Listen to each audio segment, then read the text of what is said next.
Hey everyone, so let's get this started with.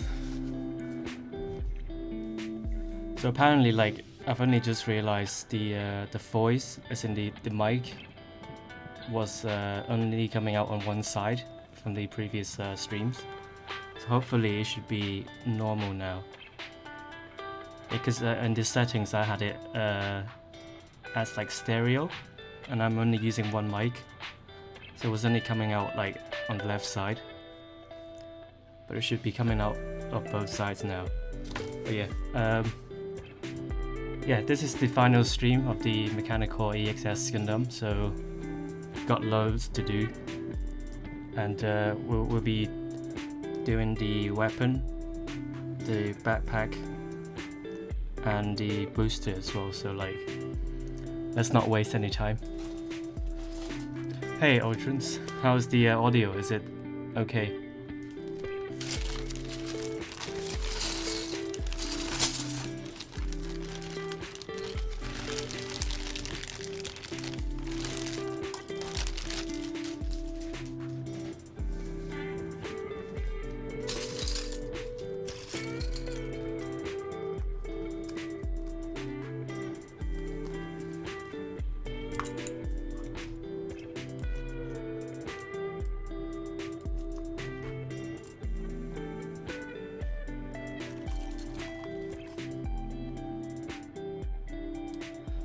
Sounds good to me, thanks.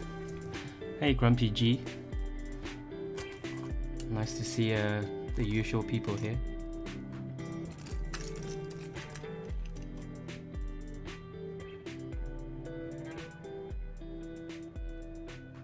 Nice. So how is everyone? Has your week been productive? So basically, like, so this week, I basically stat built most of the booster sections because in this kit they give you like 4 boosters. So instead of like building all 4 of them on stream, I built like 3, just to you know,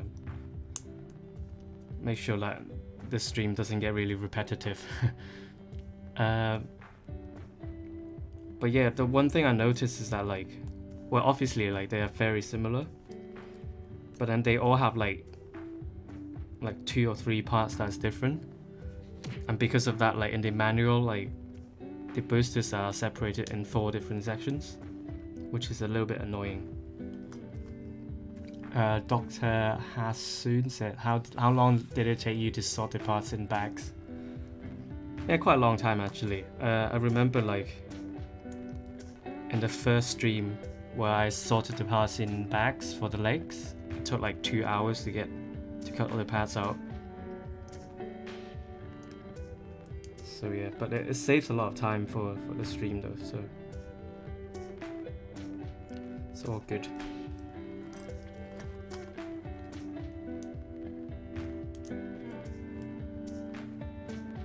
But yeah, so this week I've basically been snipping, like assembling the boosters,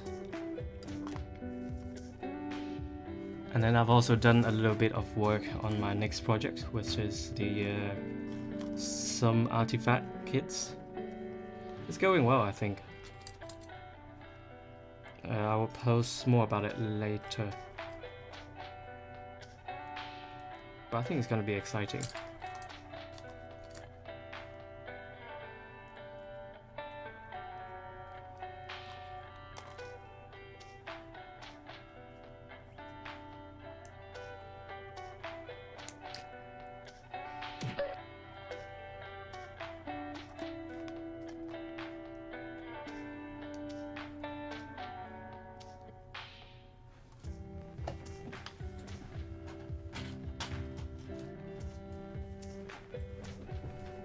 Also, I noticed, so obviously, like, there are some bits in the kit that,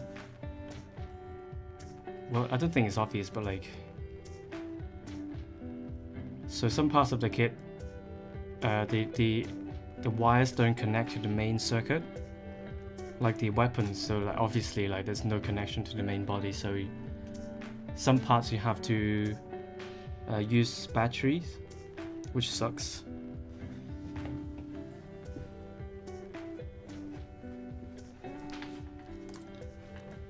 Yeah, so some parts like you can't connect it to a USB, you have to use batteries. So I noticed that in the binders and the rifle that you have to use batteries, which is not ideal, but like I get why they did that. But then like it means that you have to switch power on in 3 different parts. Well, actually 4 different parts, so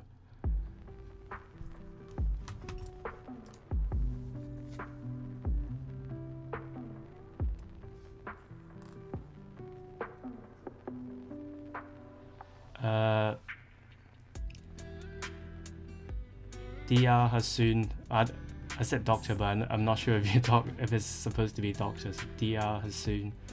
So there is no other way to do it. Cutting from one runners while building is definitely a kill for such huge kit. I don't think there's any other way. How's the wiring quality? Yeah, it's not bad. It's definitely better than a lot of other options. Well, I only cut the parts out because, like I said, cutting the parts out is going to take hours. So that's just going to waste time. Hello.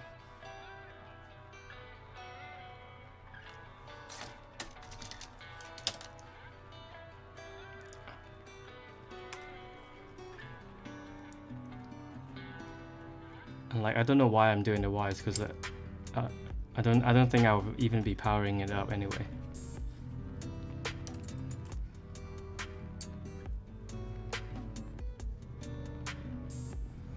Oh man, look at this mess. This is all for the gun.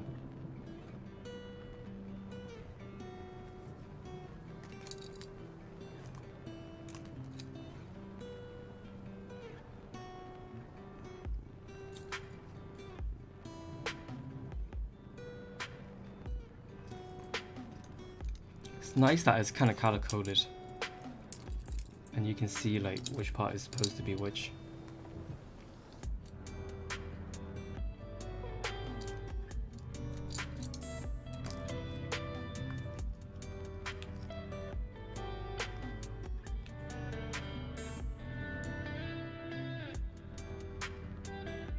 But yeah, I've been sort of figuring out the artifact kits in between, because I've done all the building for the EXS now, apart from the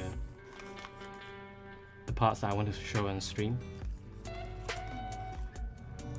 thing is, it's quite intimidating though, like with all the tiny parts and the amount of masking I have to do, because I want to spray paint it. One, because I can't hand paint, and second, I want to try, because like obviously the logical way to do it would be to hand paint it, but like it's just not as clean doing it hand paint.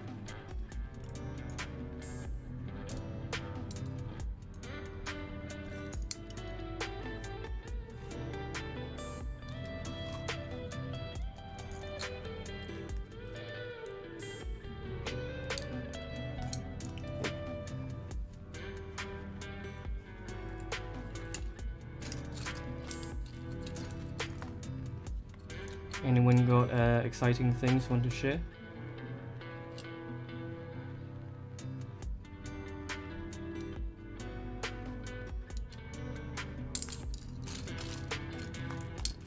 Oh, also one thing about the wiring is like, it's quite nice that they've like made it kind of simple, so you don't have to like, well, most of them is wired for you. You just have to plug things in.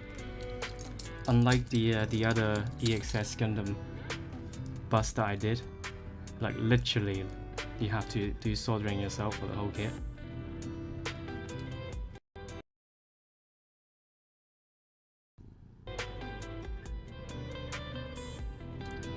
think I still want to do that kit, but like, just a big turn off for me, the quality of that kit.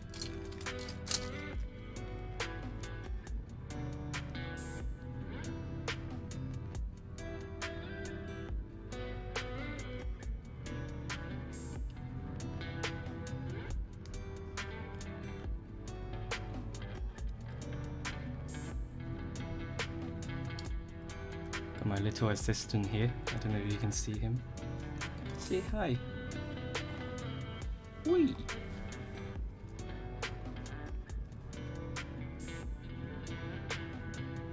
He's doing a parts check. Oh, no. Try to eat it.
MPG says a US online store is taking PO for the 160 at St. Andrew for $5.99. Is that the full package or just the normal one? Because the full package, the normal one doesn't include the shield and the weapons, which is stupid because like obviously you're gonna have the weapons, right? But yeah, that kit is just like way too expensive for me. No thanks. Unless someone wants to commission me, I don't mind.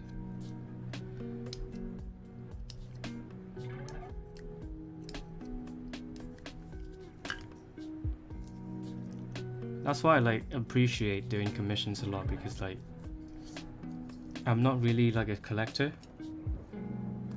I don't really want to have the kits in my possession and like display it, because I don't really like look at it once I've finished it. And like also I'm running out of space as well with all the like G system stuff that I've built. So like if someone is paying me to paint it and it doesn't take up, and at the end of the day like it doesn't take up any more space, like it's perfect.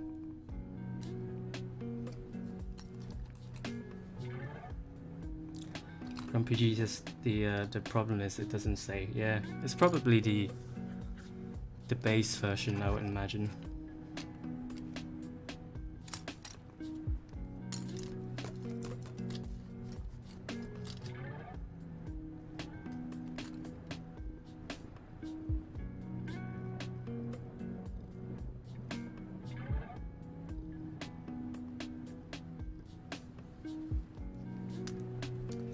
The problem with having all the parts cut out is sometimes you get lost.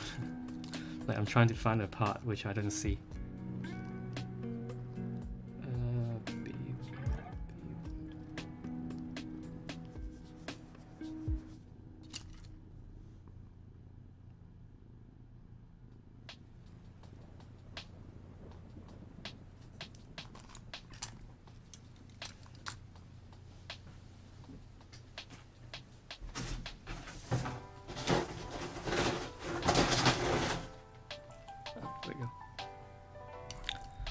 Hi, Yu Wang.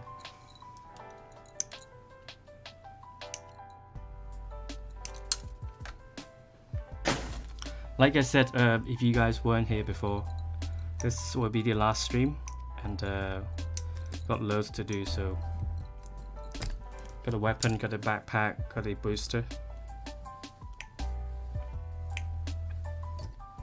Ultron says, yeah, I just bought new shelves for all my models figures, lol. I understand the struggle.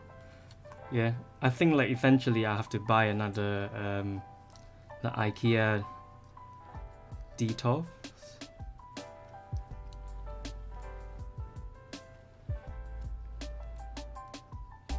Because I'm running out of space for sure.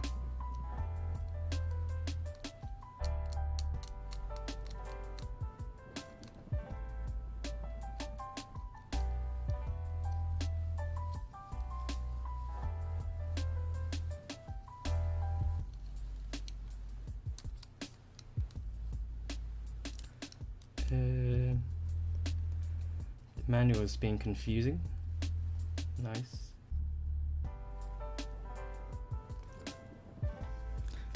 I'm looking at this part where like it's like everything is happening at the same time. Like, what's going on?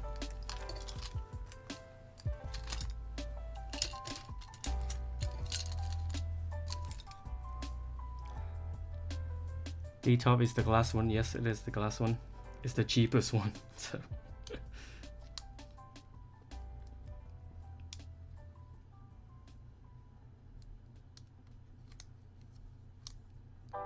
What on earth?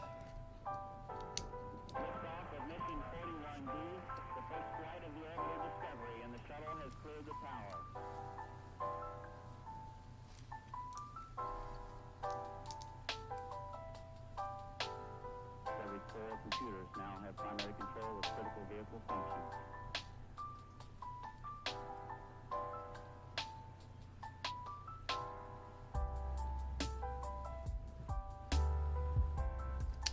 I don't know what's happening.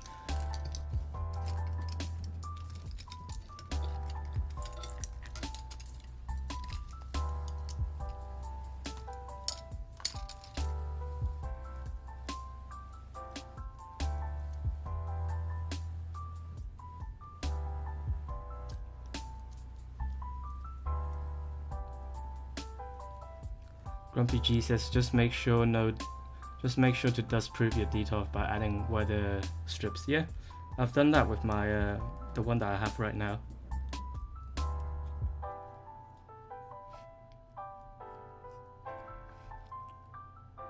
Wait, how come that thing is fitting in a moment? I'm very confused.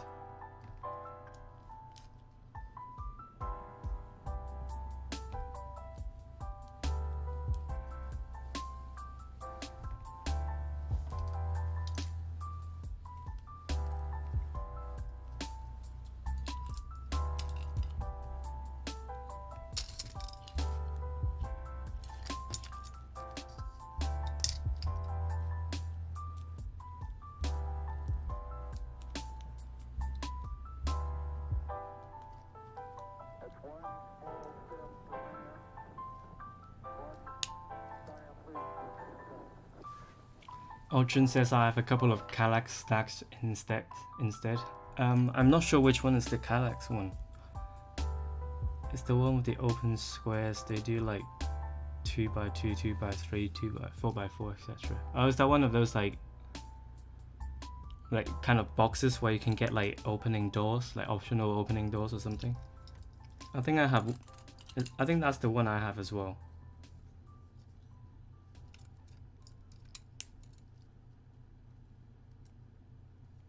Yuang says, I got the AOK green paint yesterday, thinned them and started painting the Kisatra today. Nice. How was that paint going?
Ultron says yes, exactly that one.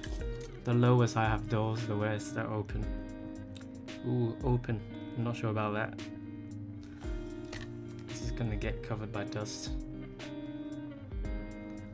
But then like if you just brush it like once a while, it's not that bad.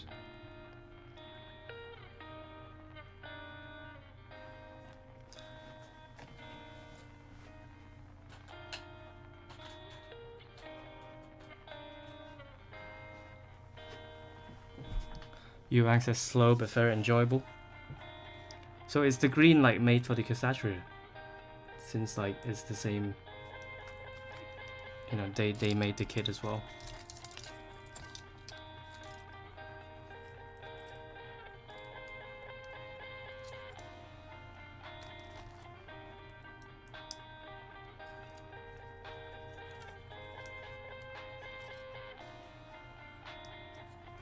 Like I wish that like people in the UK can get like paints easily, because like you just can't ship paints. It's just impossible.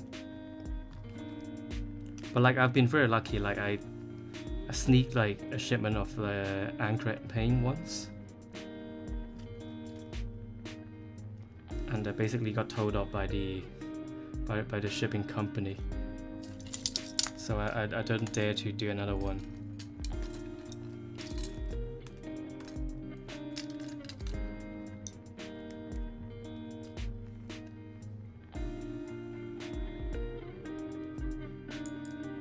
Grumpy G says AOK makes my shades. They have like 6 shades of green. Nice. Yeah, in the UK, like the best option is Mr. Color, and Mr. Color has really terrible selection of green. Like they have a lot of military greens, but then like for like really colorful greens they only have like a few.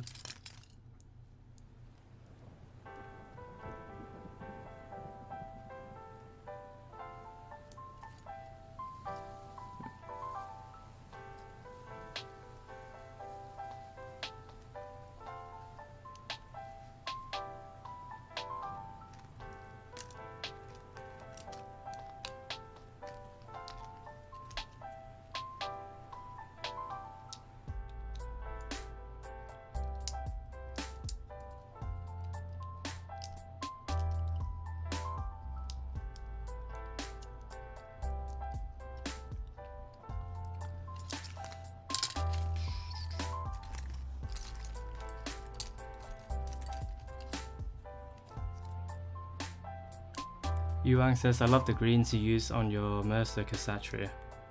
Oh, thanks. I think I would have done a little bit different if I had to do it again. It wasn't quite what I wanted it to be.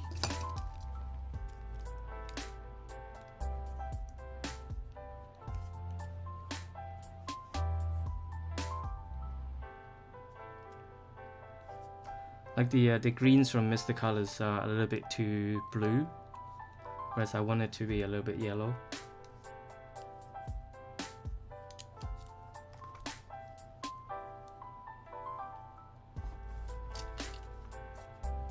Also remember, like Mechanicore kits, their hands are always terrible. But luckily for this kit, the gun is sort of attached to the arm coming out the crotch, which you can say like is coming out of his dick or something. Well, there's like his dick is holding the weapon.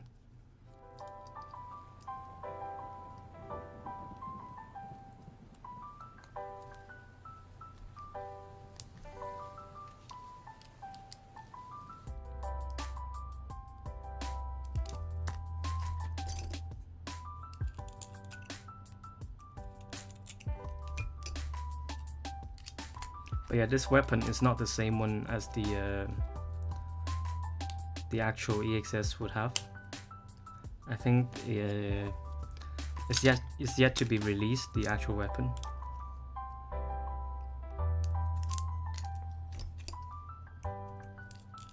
but it's gonna be a King's Toyland exclusive.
Can do with some clearer instructions, that's for sure.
Come on, what is going on here?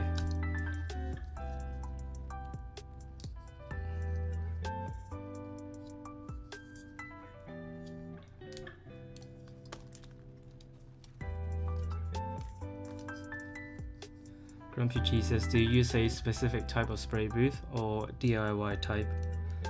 I bought this spray booth, but like it's kind of basic. It's like some acrylic plates for the sides and then like just a big fan at the back. And I just put like filter in front, or the back of the box and in front of the fan basically.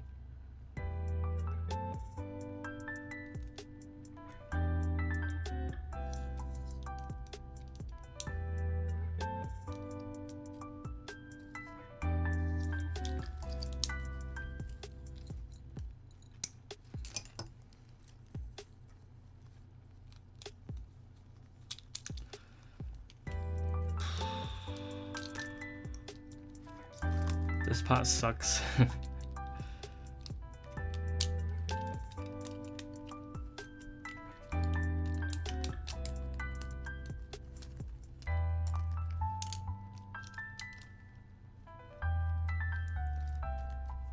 Like when you have about like 20 parts in one session that you have to do, like can't you just make it simpler and like sort it into smaller sections? It's like this is just so confusing.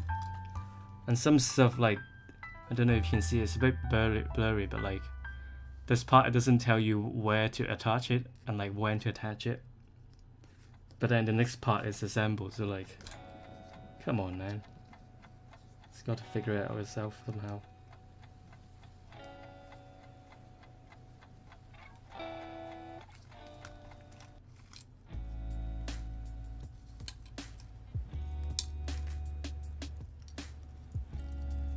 Like all these little wires. Like, come on.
And you definitely need some glue as well.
What's everyone else doing?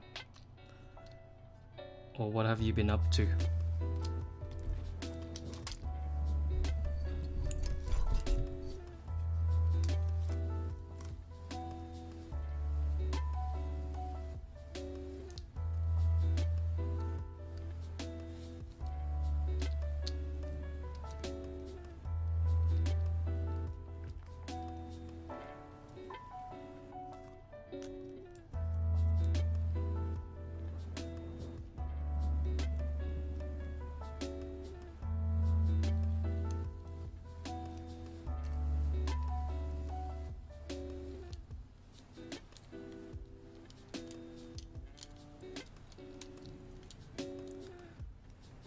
Grumpy Jesus building DOM, MG DOM resin. That's the 51 version.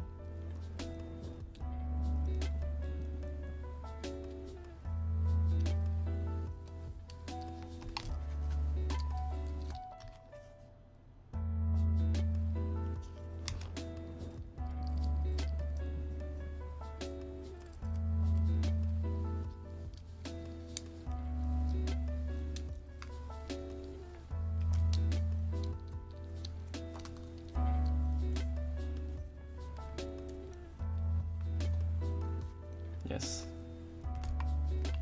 Yeah, the 51 is releasing the Dom Tropen soon. But like I feel like that studio only makes 2 kits. Like they have done the RG new, the MG new, and then MG Dom, and then MG Dom Tropen. It's like, come on, make some new stuff.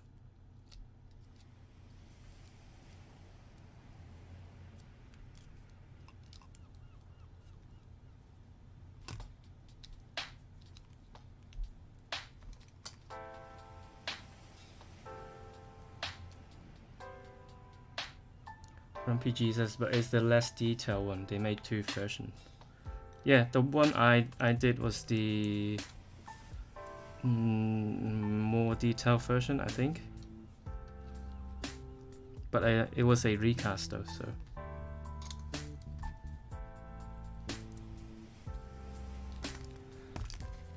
A recast and Daban. It's like the ultimate challenge. So was the Shiki actually. The Shiki that I did was using a Daban frame and a recast resin.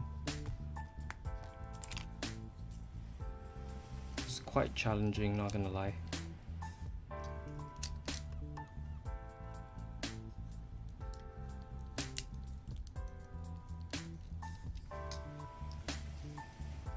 Grumpy G says, I have the 1/60th Tropen from SH Studio, but not comfortable yet. Well, actually, in some ways, I find 1/60th scale like easier to do because the parts are bigger.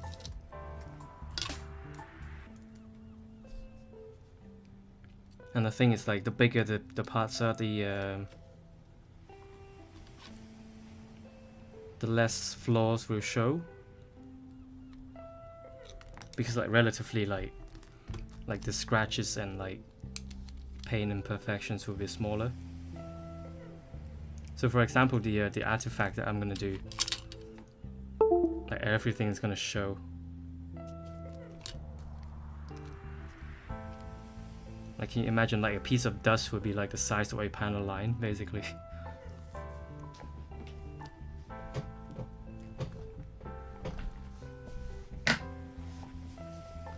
That's the general like feeling that I got when I'm like usually taking pictures of bigger kids. Like when I'm painting them, like I'll be really obsessed with like making it look perfect and like no imperfections. But like when I take pictures, like even with all the like imperfections, like people can't see it anyway. Like I can't see it anyway, because relatively like those things are gonna be tiny in the picture.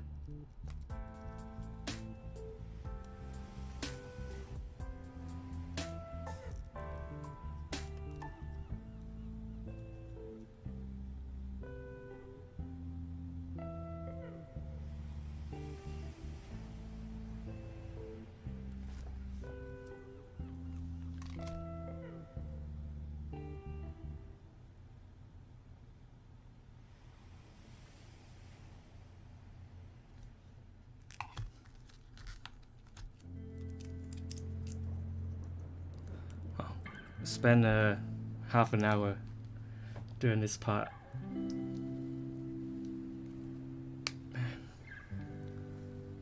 This is not how I imagined this stream would be.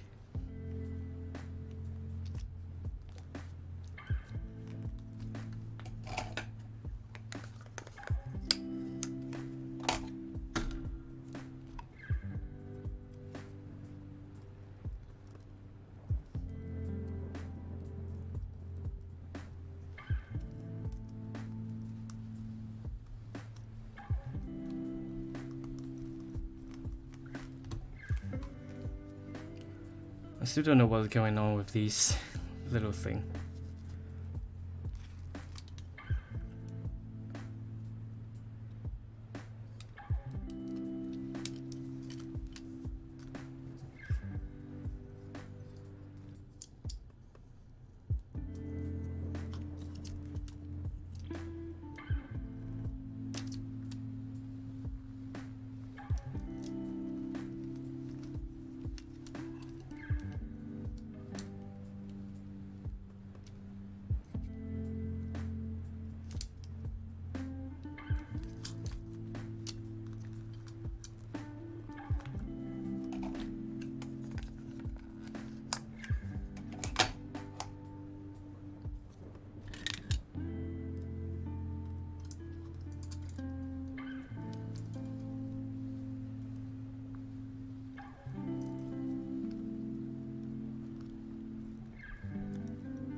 Yuang says, I'm not sure I want to get the first batch of XX Studios Sinanju based on my experience with the first batch packaging I've seen.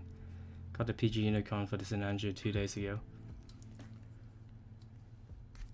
Yeah, but the thing is, if you don't pre-order it, it's gonna be even more expensive. So...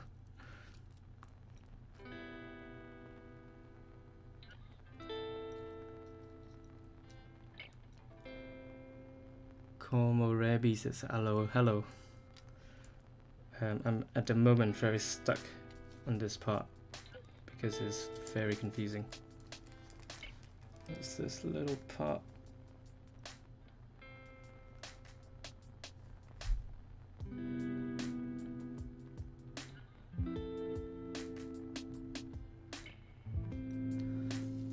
Komorebi says, are these custom LEDs? No, this is part of the kit.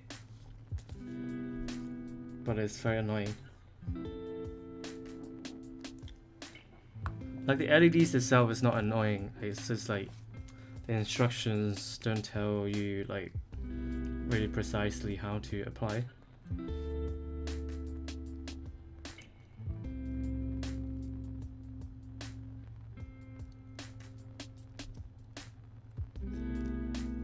Like, there's no space for me to hide all these cables. So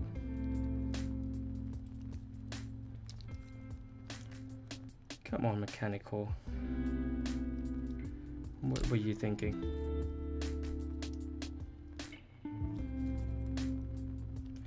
Yeah, I think I'm just gonna not bother.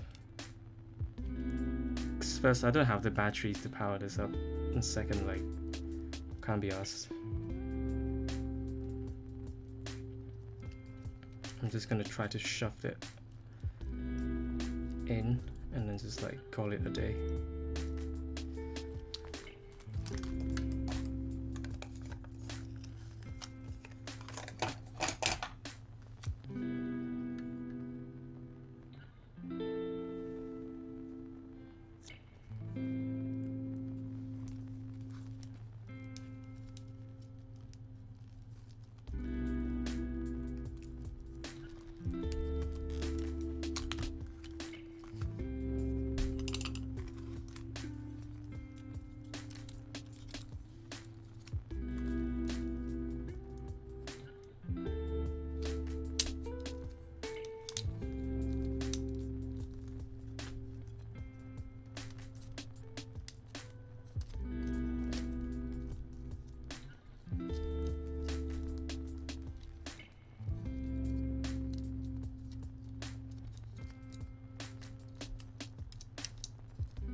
I think I'm just gonna take them out.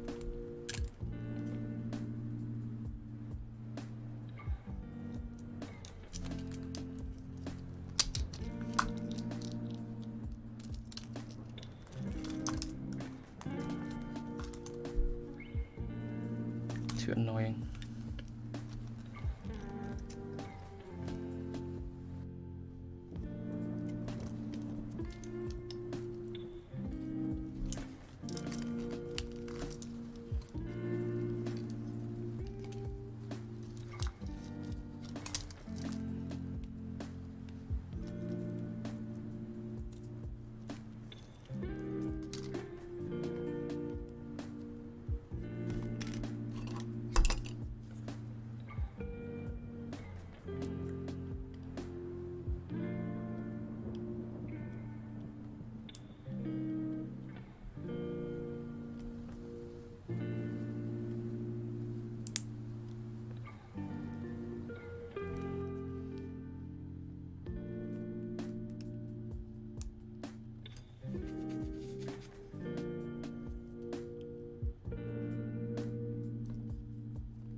Oh yeah, something I'm really excited for is the Japan is releasing the V2 Assault Buster for car soon, which is amazing because like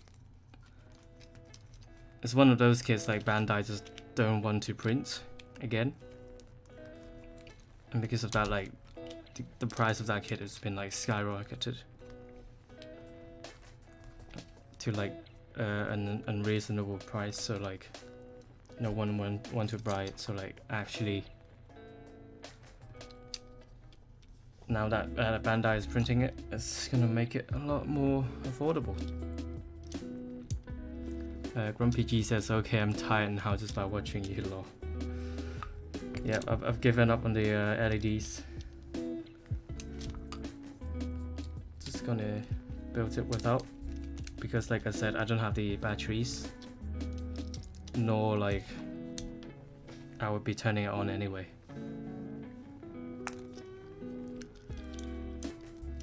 Brian said, have you seen the Fortune Meow new Gundam? Looks amazing. Yeah, but like seen too many resin new Gundams, so not really that blown away anymore.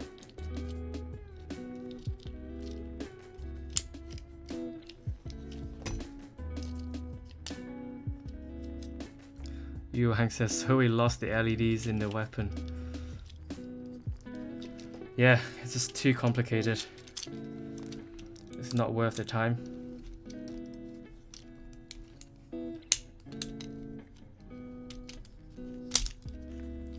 Like definitely they could have done with better instructions for that part.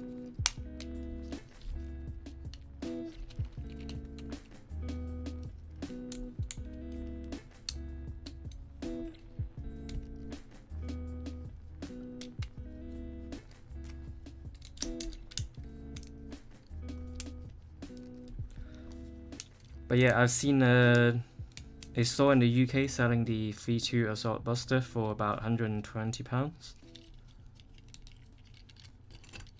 Don't know how much that is in USD, but probably about like 150, 160. But then Daibans will be less than half of that, so this is why I love Daiban sometimes.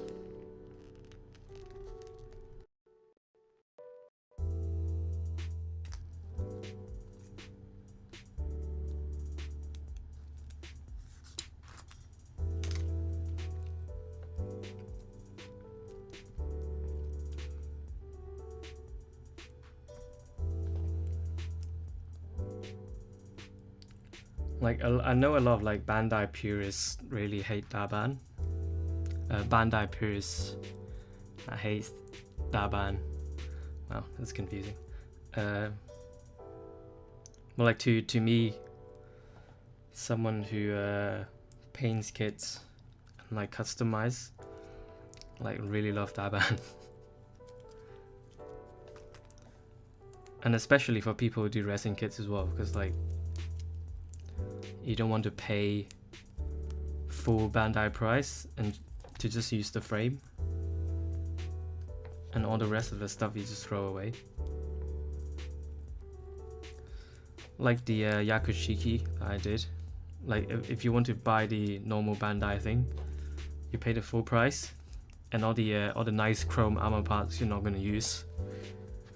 So it's just a waste of money basically. Brian says P Bandai just had the V2 Assault Buster for $84 back in Feb. Surprised it didn't come out across the pond. Ah, interesting. The thing is, you got to press F for respect for people in the UK because people here don't know what P Bandai is. Well, because we don't have P Bandai in the UK. Very sad indeed.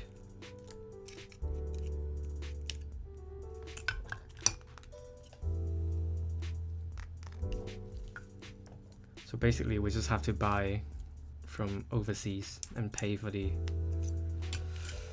middleman and all the scalpers basically.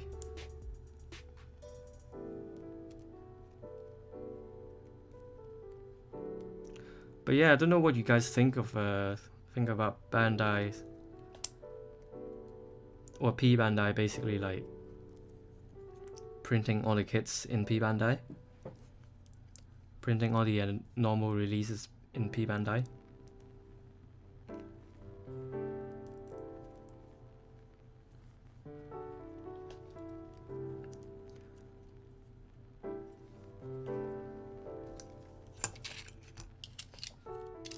Just because like it's supposed to be a regular release, but because they haven't printed it out in a while, now that they do it again, it's going to be P Bandai for no reason.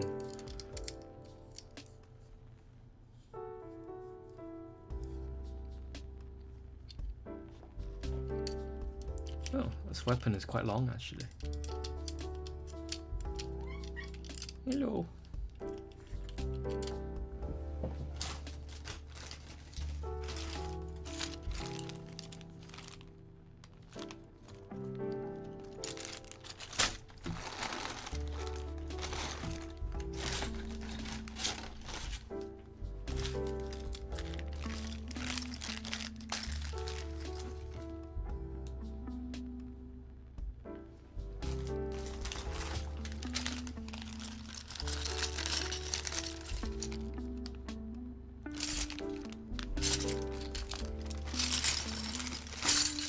Yeah, I know about the P Bandai ordering thing in the US.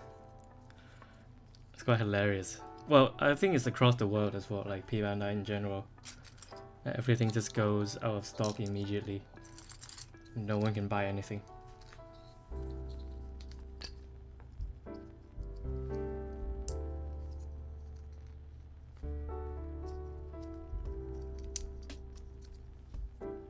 Which is not good. Like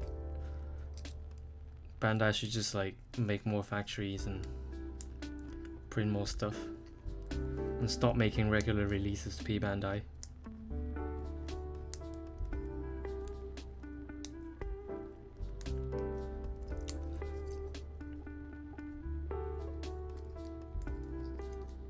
Yeah, I don't get what they're doing nowadays, because like they're not putting out a lot of new kits really. Like if you think about it, the big releases we have this year is the God Gundam and the MGEX Strike Freedom, and that's about it. And they've just been like putting out all these like battle log and like build fighter stuff that I really don't like. Those are not new things, they're like kind of reusing old parts, so like come on, just like make more factories and print more stuff. Make everyone happy.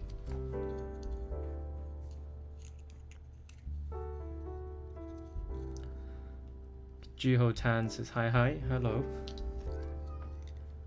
You're up late again.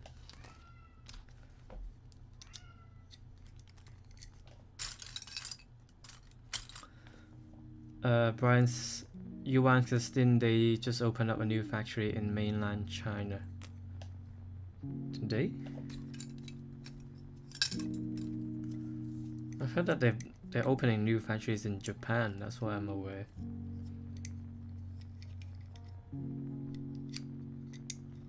But yeah, they got to like step it up a little bit with the production speed, because like it's blown up recently in internationally, and they just can't keep up with the demand.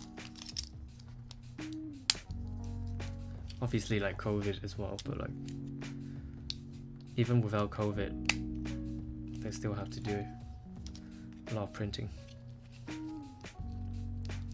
Brian says, and we due for a new PG. Was the third version of the Unicorn the new PG? That's what I mean, like they haven't really been putting out new stuff. Just be doing the same thing, like slightly different colors, and it'll be P Bandai, that kind of thing. Very annoying.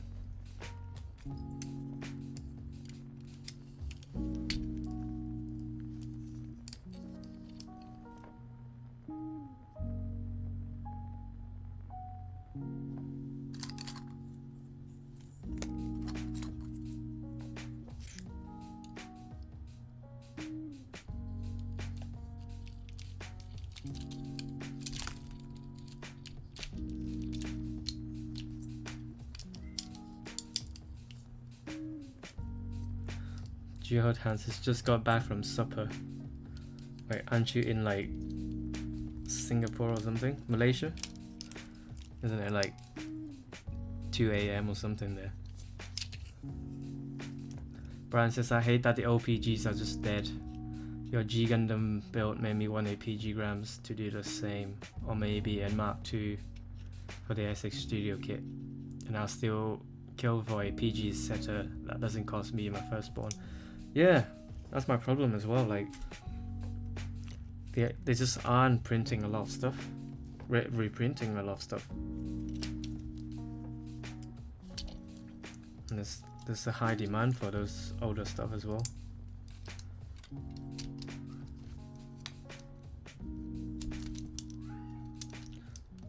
Like the really simple things as well, because the you know, the MG gun cannon, they're reprinting it, but it's gonna be P Bandai now. Like, come on, it's a gun cannon. Why is it P Bandai?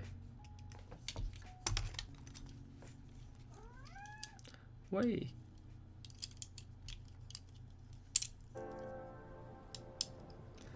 Geotan says PG are the new stuff. EG are new stuff. Yeah, but like they don't take a lot of time to like manufacture and like design.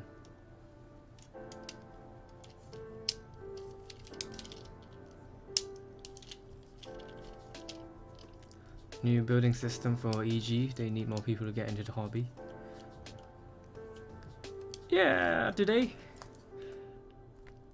Like, we're just talking about them having like supply issues, so if you have more people getting into the hobby, like how are they gonna keep up?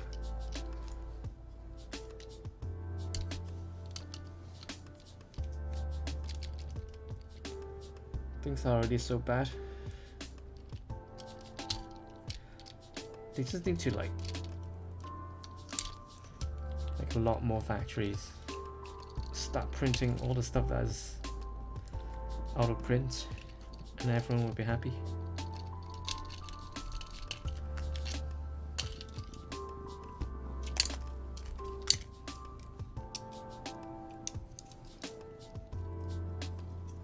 Brian says, I've got a lot of friends that are basically tapped out because they seem to hate anything that isn't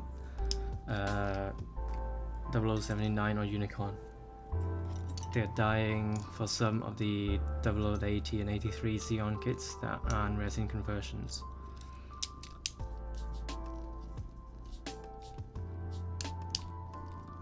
Yeah, I know, yeah. Like all the side stories, those MGs need a 2.0. I've been wanting them as well, but like, come on, Bandai just won't do anything about it. Like GPO1, GPO2, Goof, Brown Gundam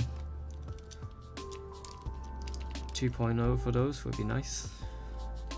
But no, they're doing new EGs and battle log kits.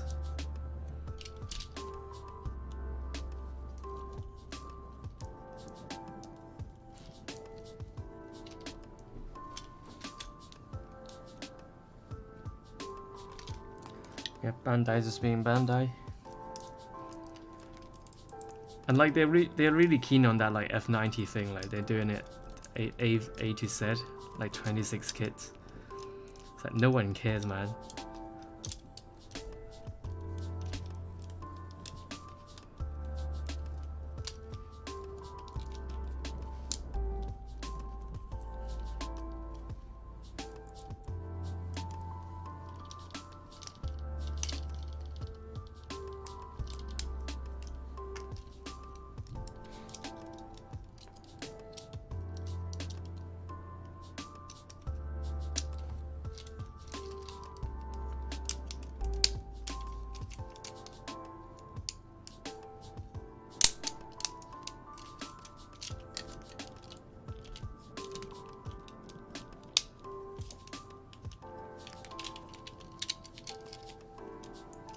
What the? I don't like this weapon.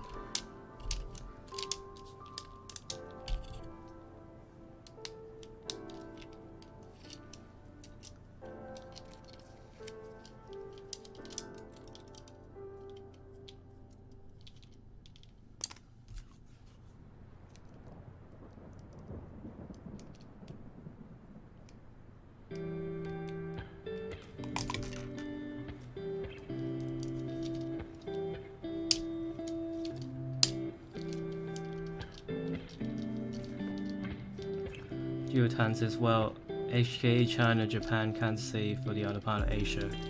I think they still have plenty of kits circulating.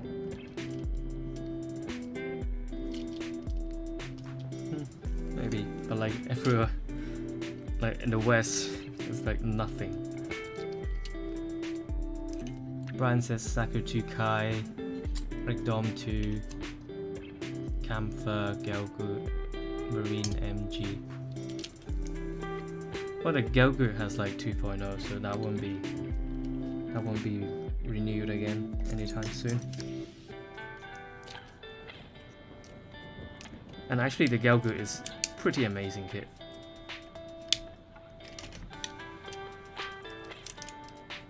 And you get a little car as well, if I remember correctly.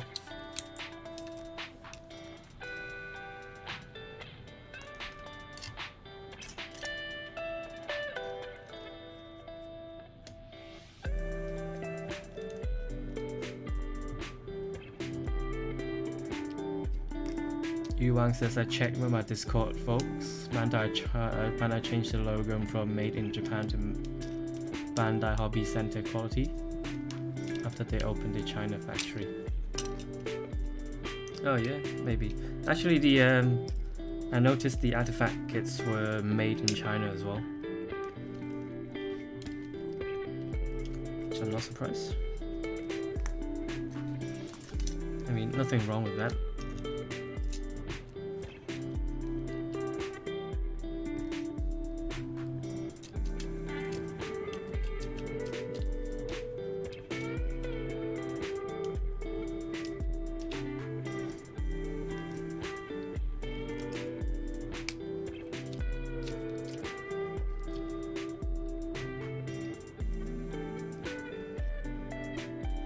Geotan says, if not mistaken, Bandai confirmed opening a new factory in 2024.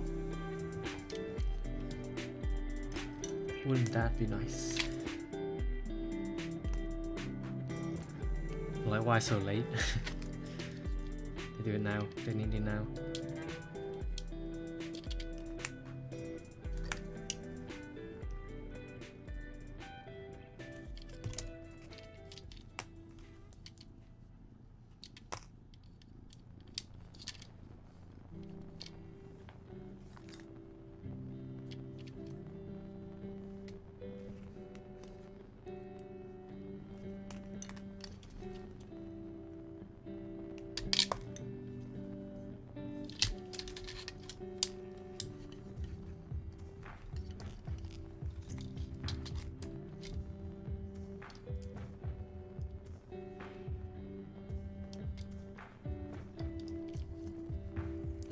Brian says Bandai, like most companies, don't see the problem with scalpers. Their inventory is being sold, that's all they care about. Yeah, and I don't think they can do anything about it, so...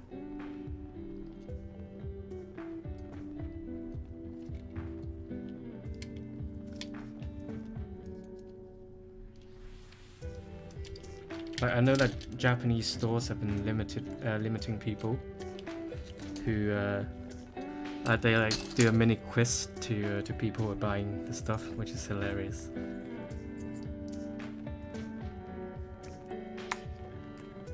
It's like they make sure you actually know Gundam, you're not just like scalping the kids.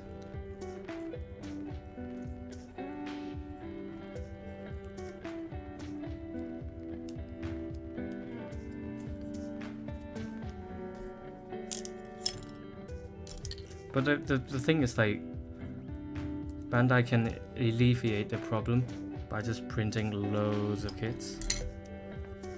Like, that way they make more money and there won't be any scalpers, so...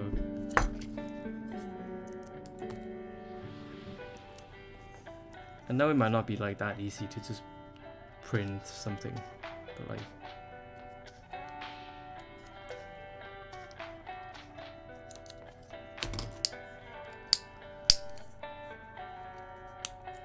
it's a win-win situation, so just do it.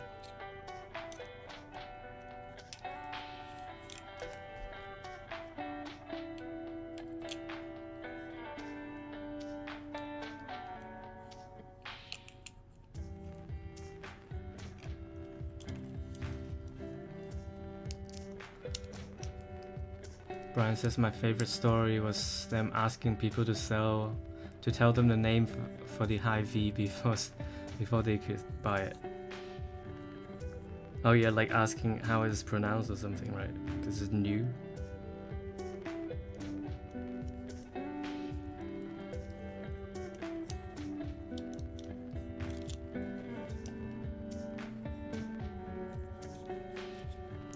Yuang says they're making changes though, like 2 max for P Bandai from 5.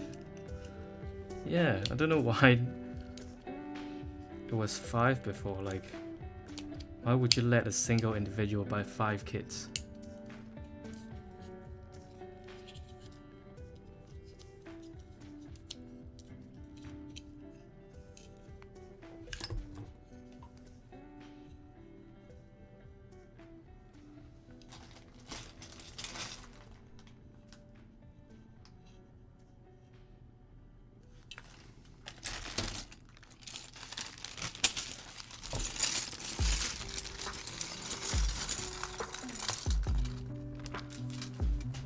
Geotan says Malaysia's standard kit price is very competitive, so don't see that many scalpers. But yes, for P Bandai.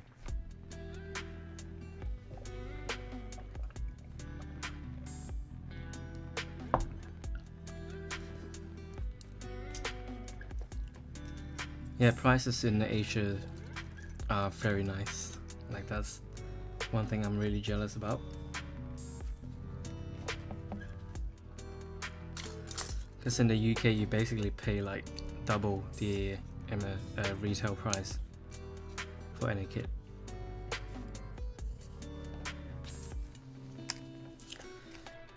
Because we have very high tax rate in this country, which sucks.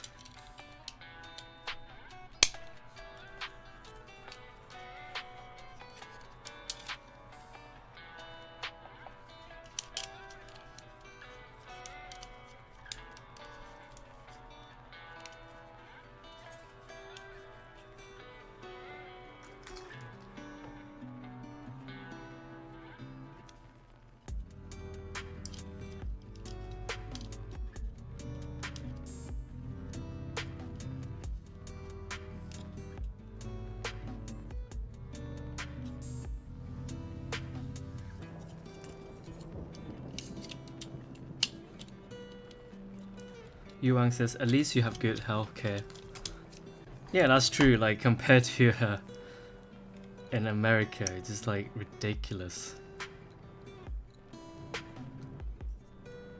Like if you have to have insurance in order to have healthcare, like that's just wrong, you know.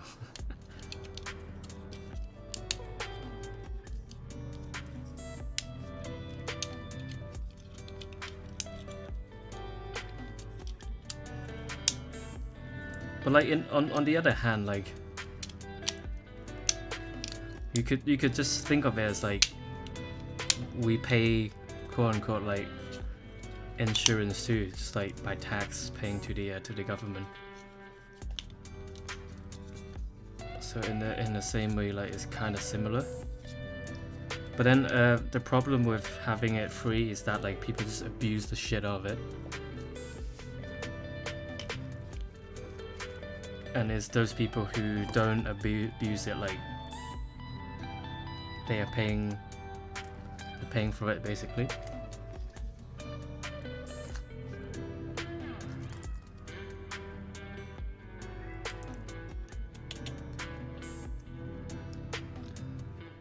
Geotan says, yeah, so imagine with overload of kits in Asia, they need to release EG to get new kits to join the hobby. The Boat Fighter series was made to get kids to get into the hobby instead of political space war, which people can't relate anymore. Yeah, I get it. Like, obviously the motive is to like sell more toys, but like at what cost, you know?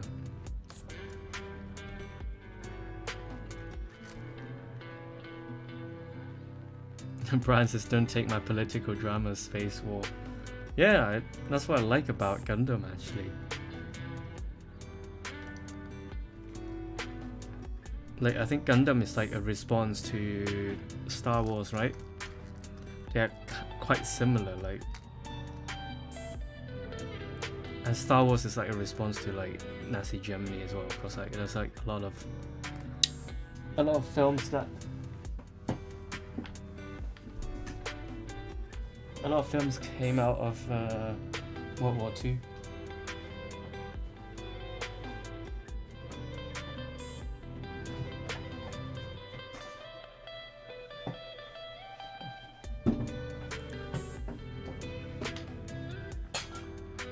Oops.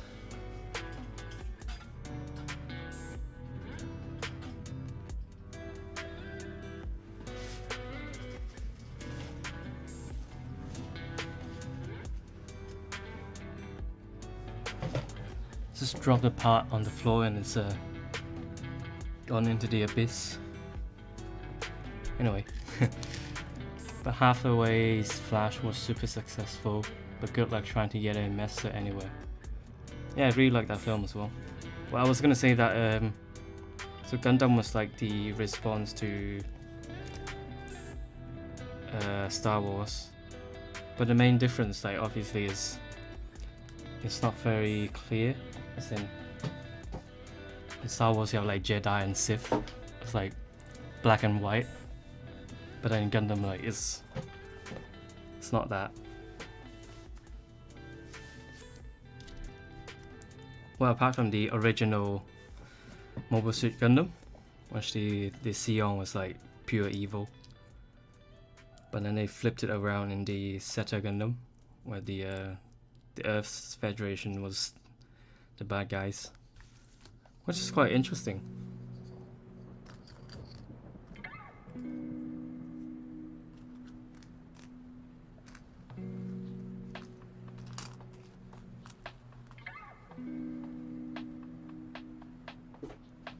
Grumpy G says, "Don't worry, you'll find your drop piece in a few months." Yeah.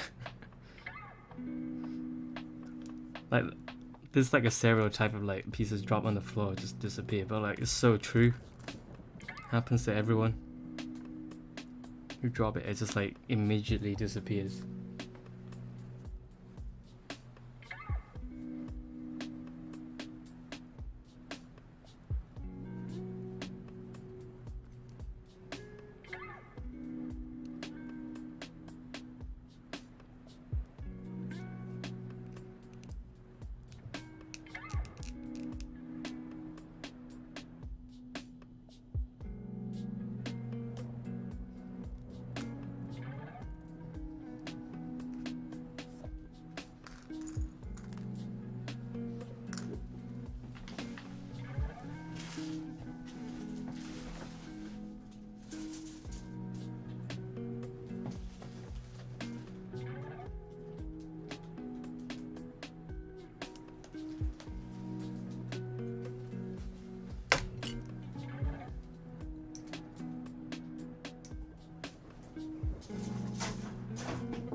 But yeah, that's something I really like about Gundam stories. Just like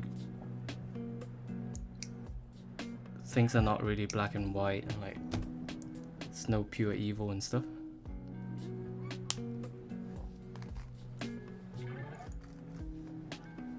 That's also why I don't like the new like Build series.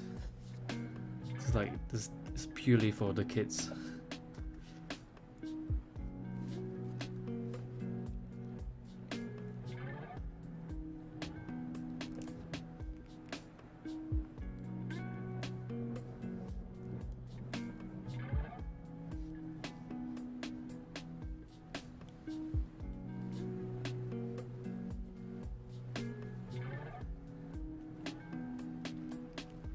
Brand says, yeah, it's why I'm terrified of the real life movie they're making coming out from the dudes who did Godzilla, I think.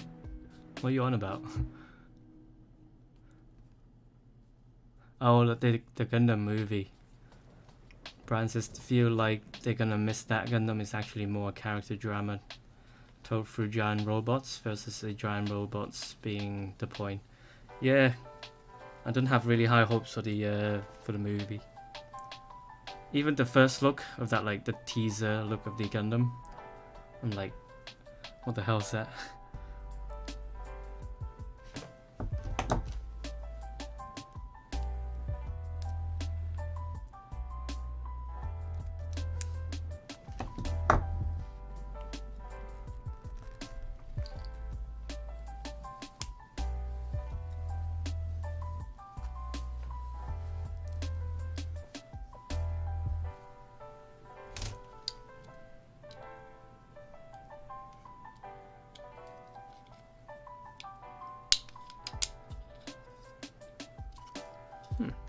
Interesting.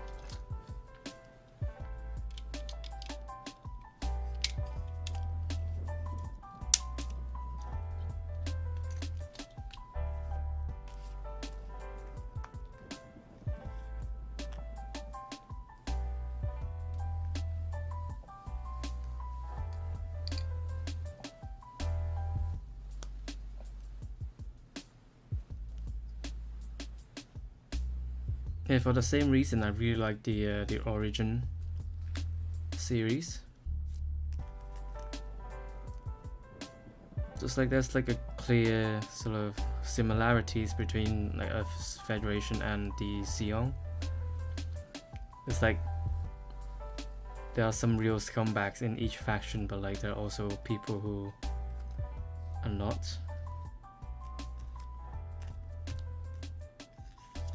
And it just makes it like really realistic. Instead of like Star Wars where like Sith is bad, Jedi is good, that kind of thing.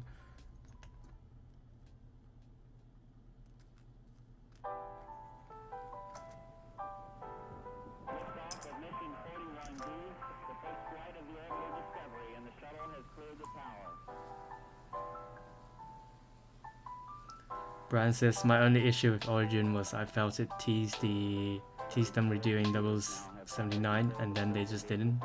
I was so pumped for more. Yeah, my view exactly the same. They just didn't do it.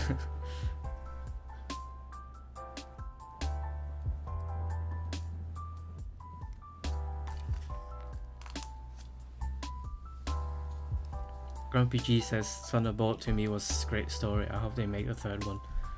Yeah, Thunderbolt is the same as well. Like both sides, the main characters are like despicable, but both sides as well. So,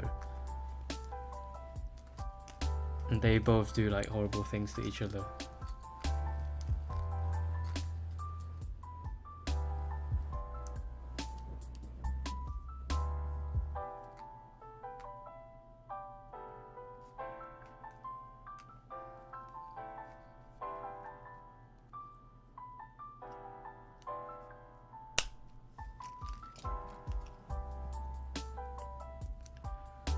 But for me, like personally, I have a weird like favorite, and that is the MS Igloo. I don't know if people have seen it,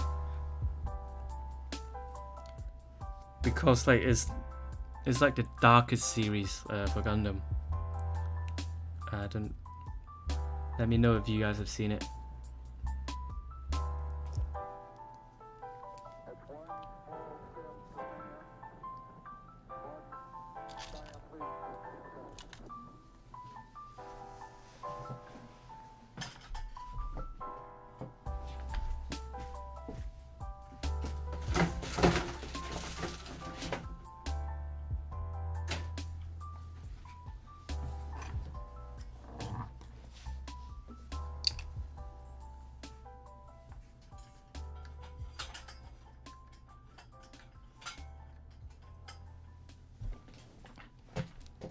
MS Igloo, IGLOO. It's like a mini series about like test team in 0079. And basically like it's like really dark, really realistic. It's about like this like test technician kind of guy who's like reporting on new tech being developed, new suits being developed.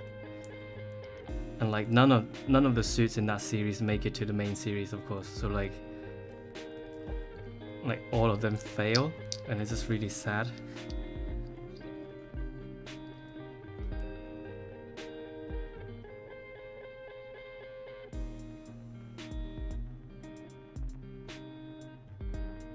Brian says that is an old meme, right up there with G Savier's things I really hear people talk about. Lol.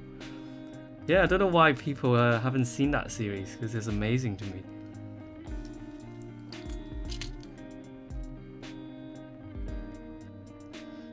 Grumpy G says, I see 3 series. Do you know the order? Lol. I think...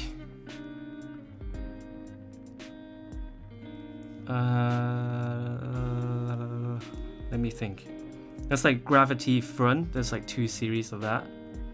And then the third one is... I can't remember. But like 2 series is on the Sion's perspective, and 1 series is on the Fed's perspective. Which is very interesting. And a couple of like really dark episodes I remember is one of them is like the Sion's recruiting like kids to test pilot stuff, to test pilot suits. And then the other one is them basically repurposing Saku 1 into the Suda. That's like a propaganda to scare the Feds. Basically, they're like, "Hey, we got a new suit. It's powerful," but then it's actually a Saku 1, which is like obsolete at that point.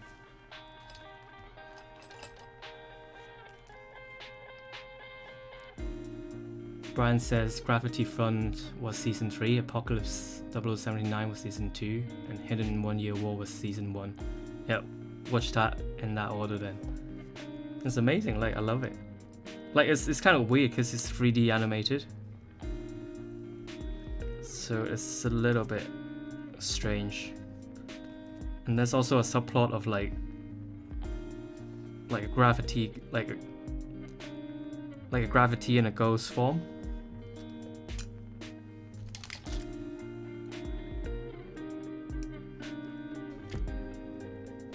But overall, it's like amazing series.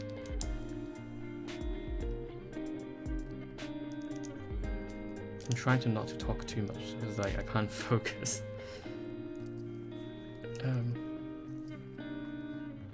But yeah, it's got some like amazing suits in there. Like there's a Segok in 1 episode. There's some Boar, some GM. The Suda is in there.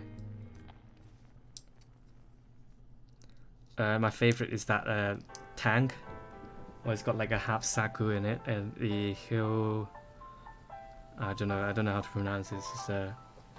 It's Nordic.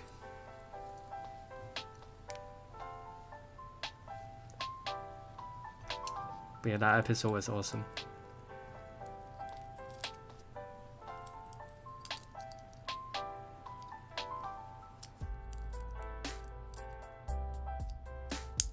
But yeah, like overall, it's just like really sad series because like they show how desperate people are to like make new mechs to win the war, but then like when they fail, it's just like really devastating.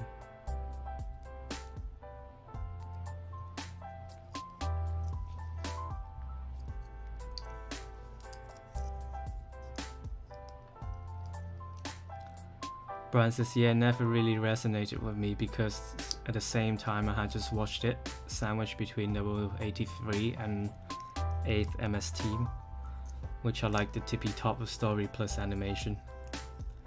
If only Stardust didn't swap directors for the last few episodes. Yeah, those are also really good series as well. But like in some ways I kind of like smaller self-contained stories because they just feel more personal. because like Stardust Memory, like towards the end, it just got really ridiculous, didn't it?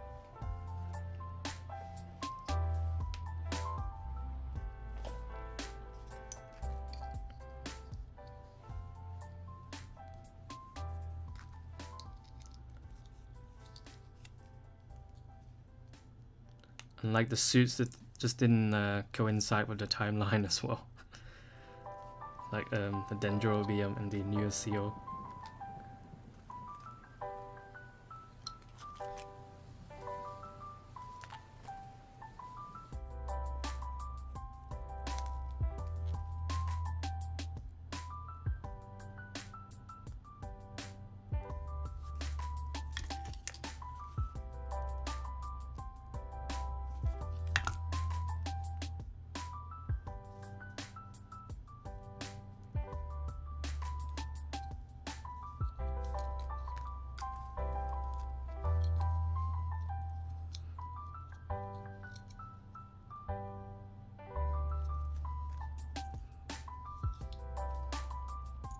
What other series are great? Let me think. Like, to be honest, I only like UC stuff. If it's not UC, I'm not really bothered. Like, I watched Seed and Destiny, but like, didn't really like it. It's just like a lot of crying from Kira. Like, everyone cries in that series. And but I actually like 00 quite a lot.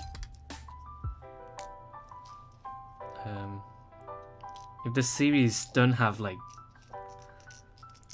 crying kids a lot of the time, then I generally I quite like it.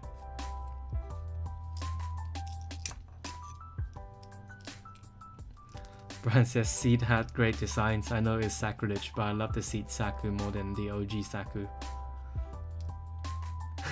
00 was just a better version of Wing.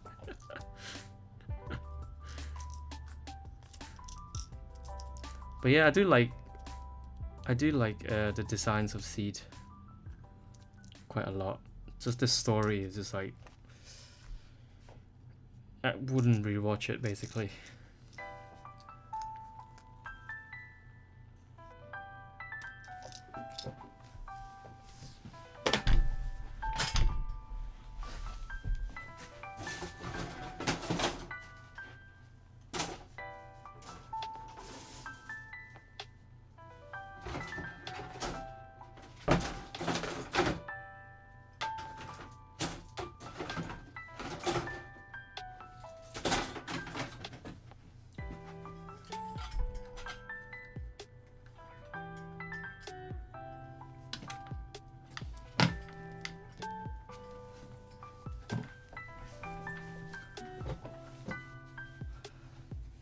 Grumpy G says War in the Pocket I like.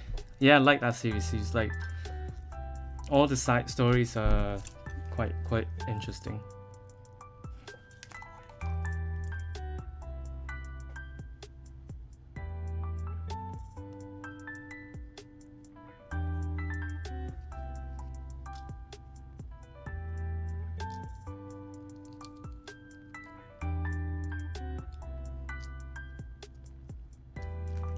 The main issue I have with the like Gundam franchise in general is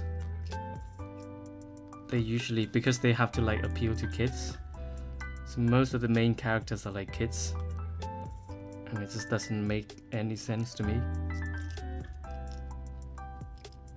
Especially in the original series, like Amuro was like 16, and he literally got onto the Gundam and haven't had any training or anything, and he like managed to turn a kit on, turn the suit on, and like defeat like 2 adults, military trained adults, like in Saku's.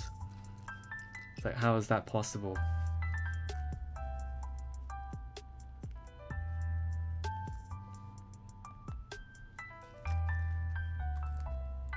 Like if I find a random 16-year-old kid and like throw him on a jet, like, do you expect him to be able to fly it and like fight. It's like not realistic at all. Same goes to like Zeta as well, like when Camille like stole that kid, stole that suit.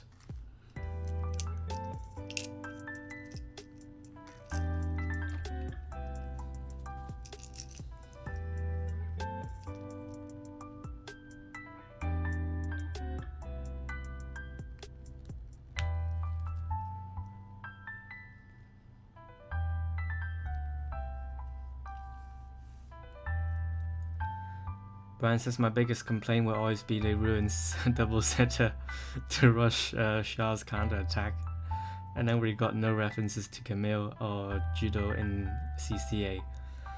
Yeah, I endured the double Zeta, and I was just like, what the hell is going on? Because people said like, oh, it gets better in the second half. So I watched it and still like, nope. It wasn't any better.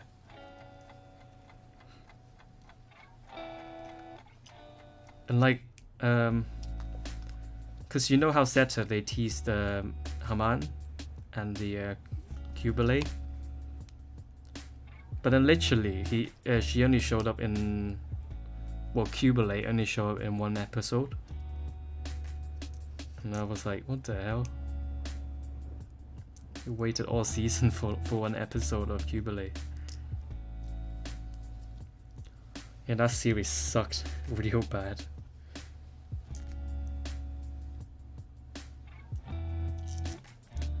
Grumpy says that was one reason I love Thunderbolt.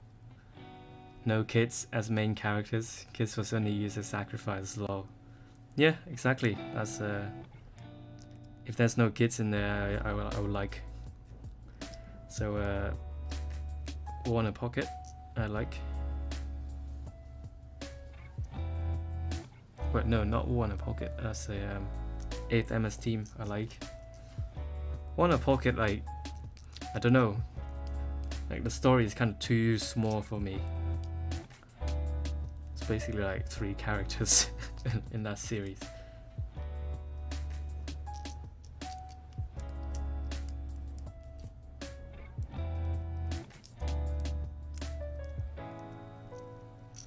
Brian says, see, I thought it was the same as Zeta past the Moon arc. Moon was awful, yeah. That part was hilarious. Like when you're naming a cult Moon, it's like, are you serious?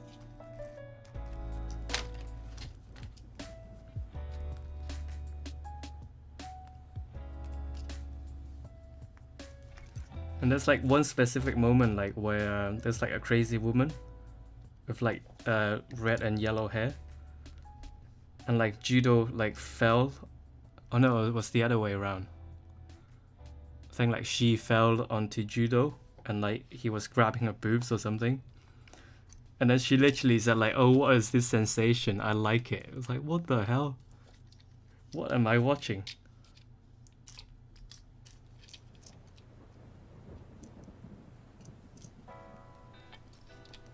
I literally cannot believe that, like, that just came out of the show.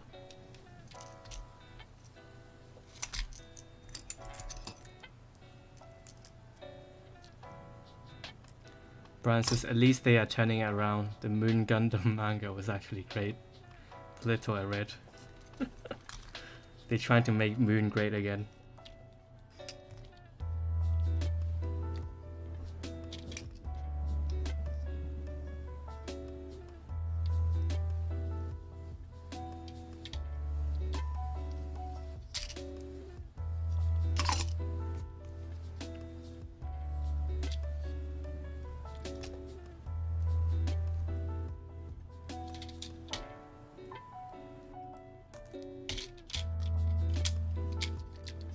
Brian says, but yeah, I need me a MG Queen Mantha, MG Dovin Roof, and an MG Horizon. Yeah, I agree. But then MG Queen Mantha would be like massive though.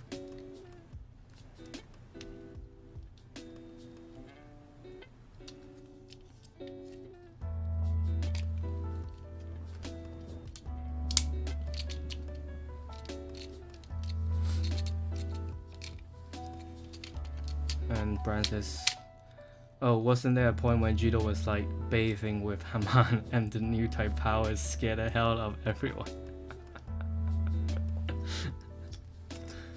Yeah, Double Setter had its weird moments, but still I still enjoyed it.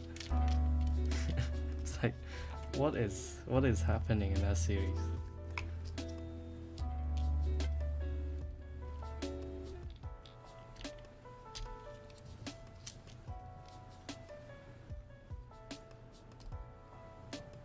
Brian said, exactly, I want that. I'm the idiot calling for a PG Double Setter. I want me some beef. Well, the resin kit exists, the Neo Grade Double Setter. Like I quite like to get that one at some point, because it looks pretty good. But it is a full resin kit and it doesn't move, so like.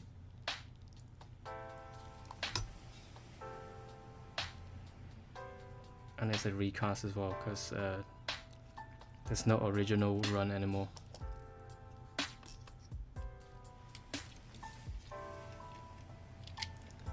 Brian says, oh, maybe I'm getting confused with Victory and its weird bit of every woman having to be naked around a 9-year-old.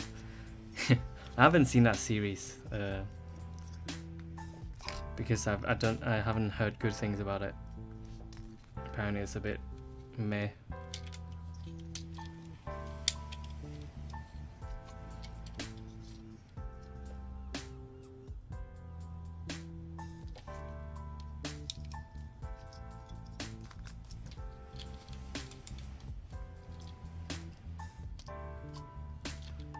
So this is sort of what the rifles look like. Whoa, it's not very secure. So it's sort of what it looks like. So it's huge, like, to be honest. But whatever. Let's move on. I don't have time.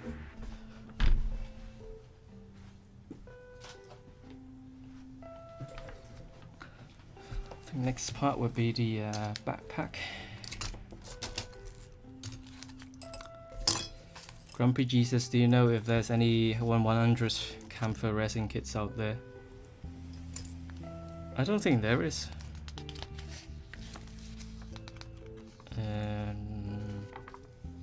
Yeah, no, I don't think there is.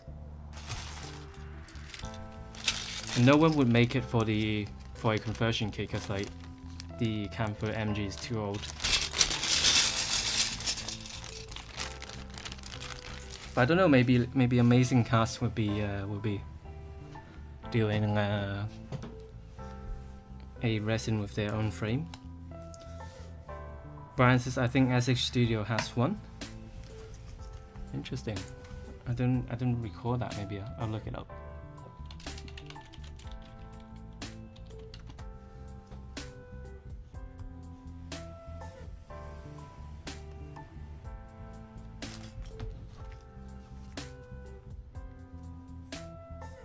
Yeah, but Amazing Cast has been designing a lot of rare kits. Not rare, but like, you know, those like overdue ones. So they have released the entire line of Stardust Memory. So like GP01 to GP04, GP00 as well. So Jabara Tetra as well. So like the entire line, and they are doing the MG Groove next. So there's a good chance they will do camphor at some point. It seems like they are just like releasing kits that are really old and due for a redesign. Brian says, oh my god, there really is a 160 double setter one. Time to be annoyed hunting Taobao for one. Yeah, the Neo Grade one looks pretty good as well.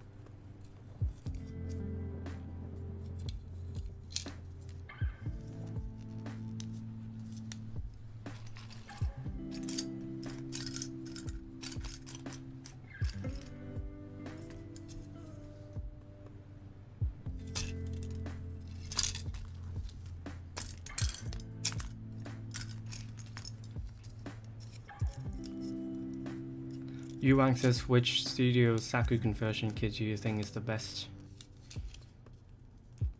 They're all the same. They're all released at about the same time anyway, or designed about the same time.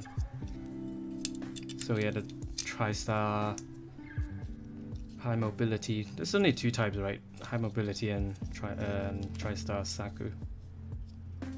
Actually, they have just released the Saku one as well, the Saku and Sniper.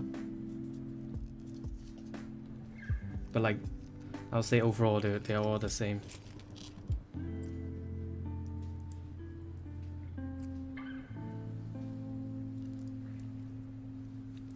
Brian says, I was eyeballing the GXS DO, but I can't stomach the $700 it would cost to get it. Ooh, that's quite expensive.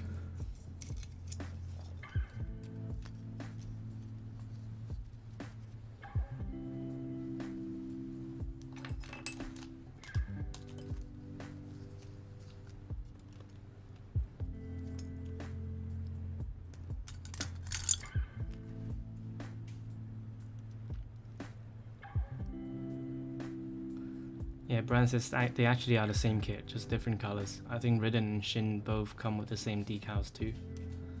Ridden just has one extra part over the legs to cover up the thrusters. I think also on the shoulder as well, like the emblem is actually like protruding. But yeah, overall, like structurally they're all quite the same.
Sorry, I can't keep up with the chat at the moment. I'm just focusing on this.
Geotansis, sorry I didn't follow all your live streams, but so far what's your opinion about this kit? I saw my local hobby store just brought in a few clear one and they're selling fast. Should I get it? Oh, I didn't know the clear one is released. But overall,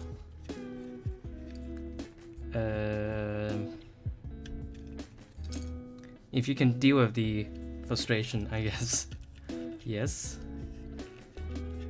it's pretty good. Like, I'm almost like on the edge of like just throwing this kit out. No, not really, but like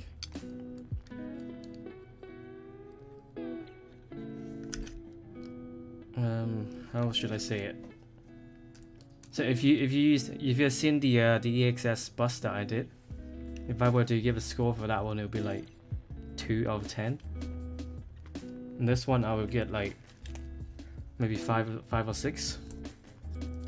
So it's not great, but like it's doable, that sort of thing, if that makes sense. So like it's quite hard to justify the cost. But like there are nice things to be, and there are nice things in this kit for sure. But then there are also really bad things about this kit. Like the instructions that I had trouble with earlier. There's like 20 parts in one section that you have to assemble, and they don't tell you very clearly how to do that.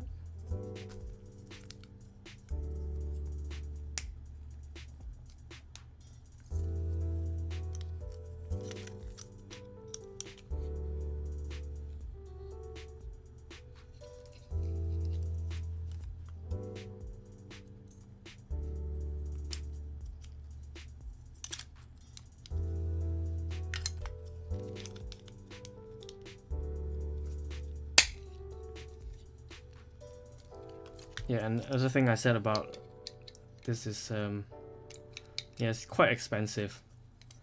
They're almost charging like Bandai sort of pricing. And if you were to like compare it to Bandai kit, like it's not the same at all.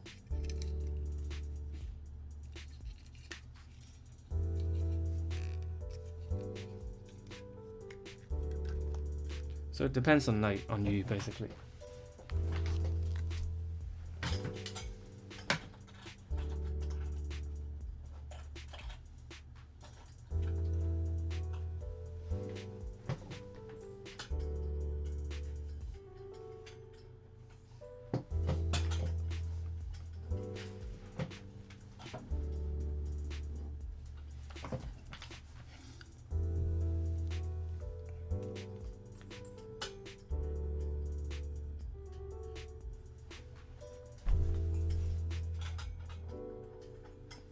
Yeah, it is not a cheap kit at all.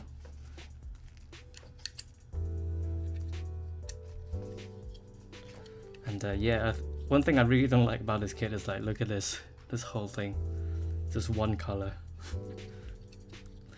And you got like a giant big seam over here. Yeah, everything is one color. Don't know why they're so lazy about it.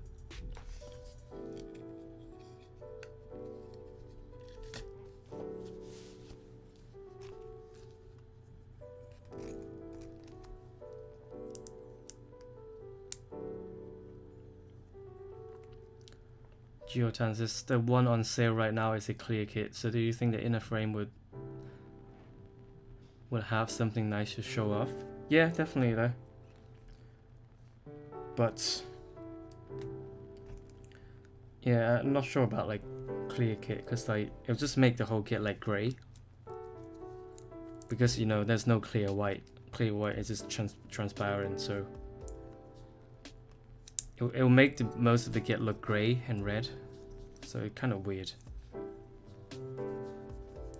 But then the inner frame is quite amazing though.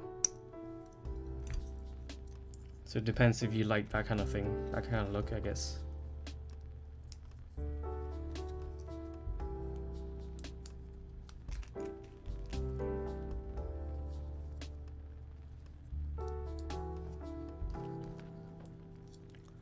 Brian asks, why does all the Neo grade those that I find have SHD or logos on them? Because Neo grade has stopped basically like production, so everything Neo grade will be reprinted, as in recasted. Same with Mercer as well, like Mercer's gone out of business a long time ago, so everything you see will be recast.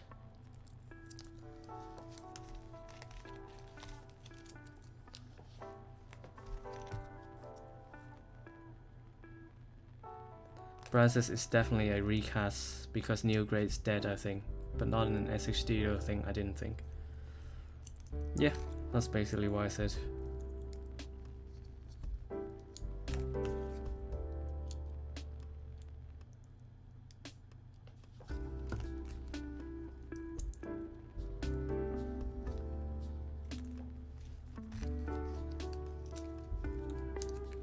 And I don't know why, but like SHD's recasting quality is a bit on and off.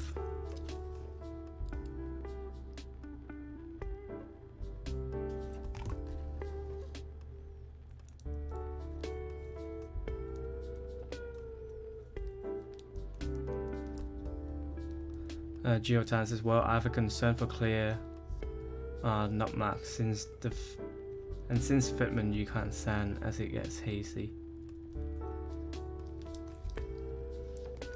Yeah, that's a concern as well.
Sorry, it seems to be some problem with the camera. Let me sort this out.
Yeah, Grumpy G, I'm on it. Apparently the camera disconnected.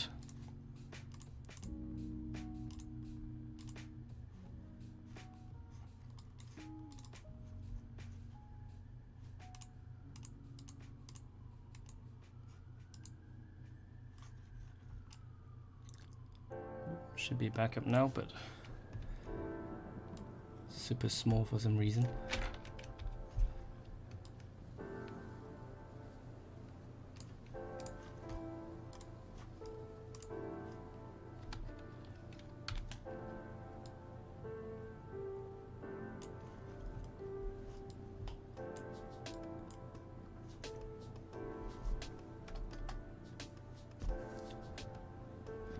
Right.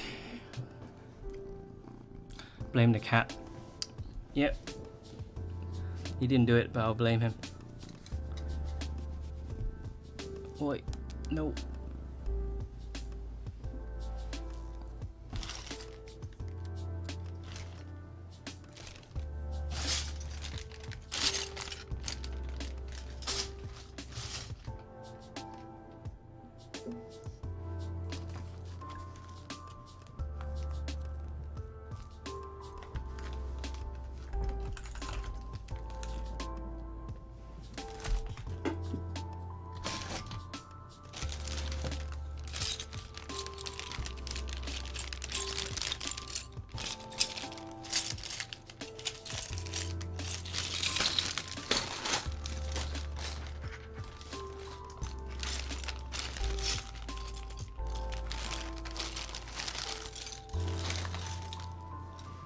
Seems to be missing a bag.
Found it. Brian asked, do you generally cut out all the parts from the runner and then put together, or do you cut them as needed when you're not streaming? Yeah, this is only for streaming.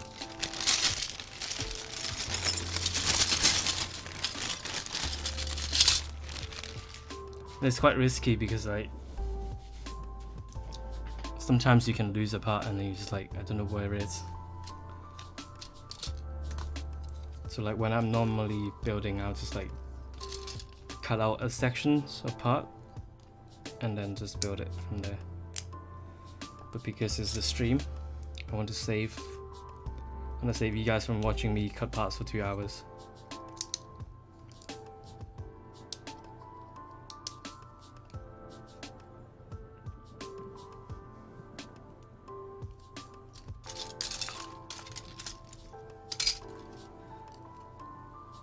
Hopefully like the backpack and the backpack should be fine.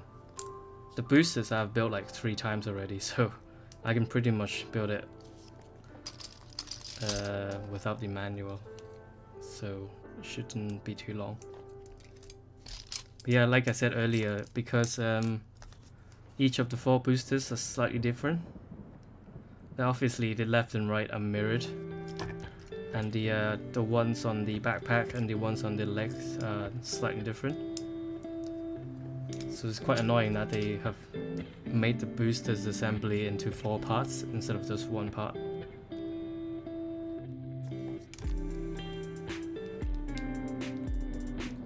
Which is quite confusing.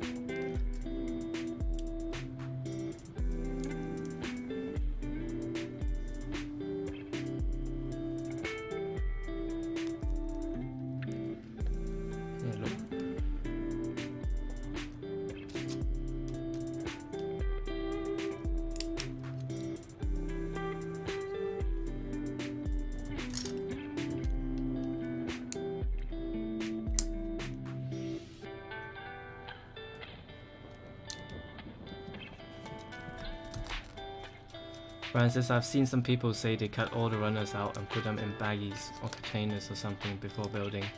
I feel like I'll spend more time looking for the right part. Yeah, you can do that with smaller kits, but like for Mechanicore, like no way.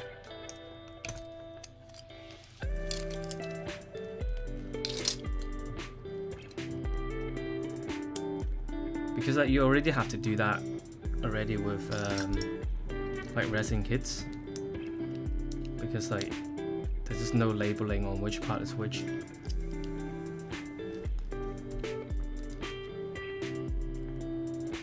But then resin kits don't have as many parts.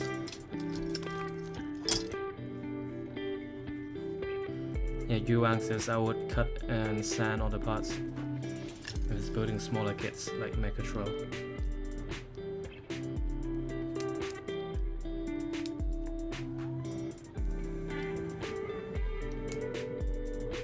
Up. Oh.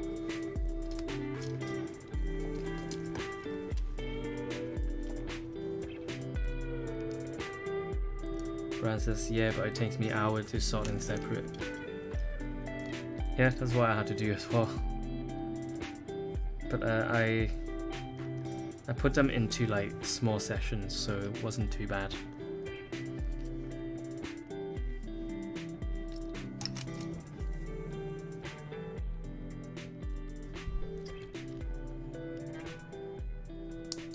I would say like overall it's more satisfying though, like to not have to cut one part and then assemble it, and then cut one part and assemble it. Feels nicer when you have all the parts prepped and you can just like actually assemble things in one go.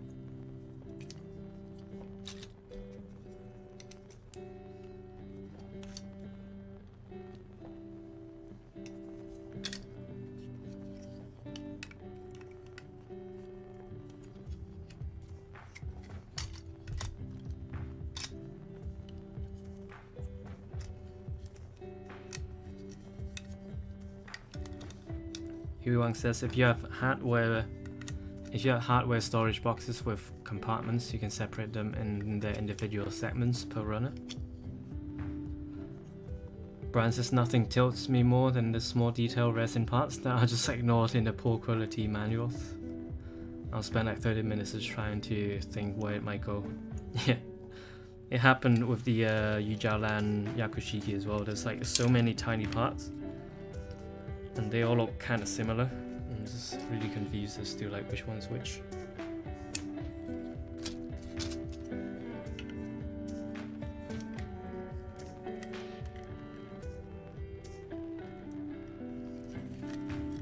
Geotan says night peeps, it's almost 5 AM here, gonna hit the sack. Good night. I don't know why you came to watch this late. Thanks for tuning in. Ryan says, yeah, we have a place called Harbor Freight that sells 14 times 14 inch boxes with little cubbies for $9, often $6. I used to sell my resin kits when broken down. Ooh, this part is tight.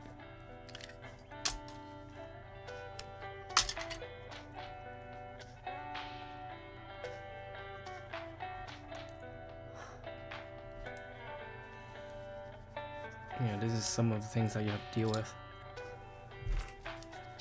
Sand things down.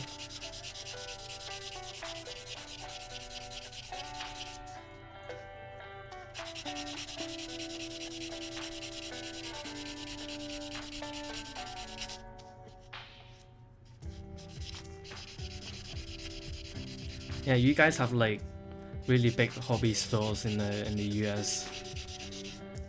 Like, we don't have anything like that in the UK.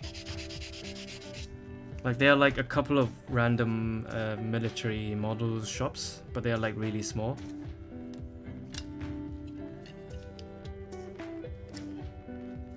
Like, there's no dedicated Gundam stores in the UK, which is really a shame. Like, you guys have like USA Gundam store, that kind of thing. Yeah, the Gunpla scene in UK is just very different.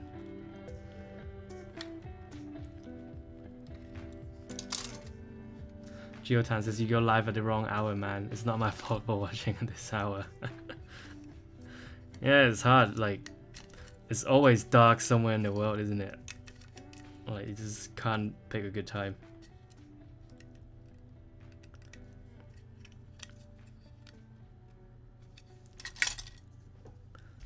But yeah, the gunplay scene in UK is quite sad.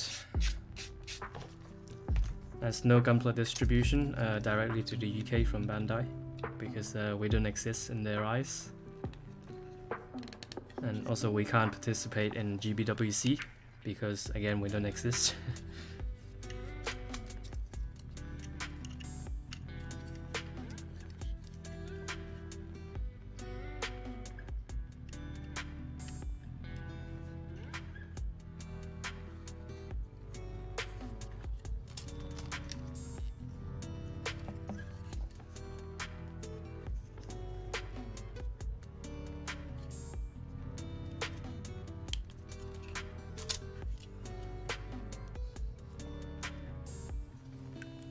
Grumpy G says, please don't change the stream hours law, 11:30 AM start time.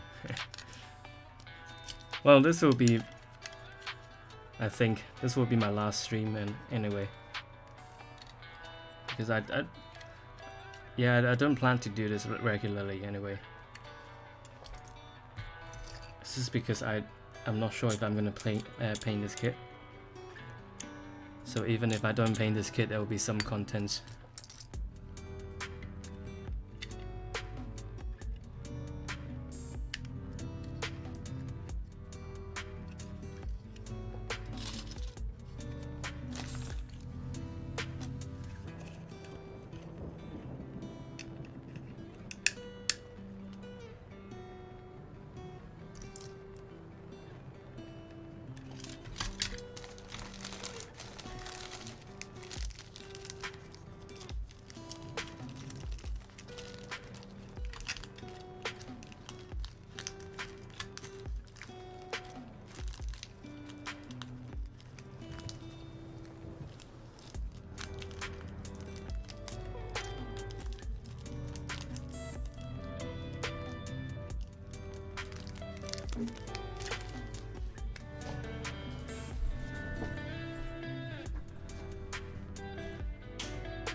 But yeah, my next project will be the artifact kits.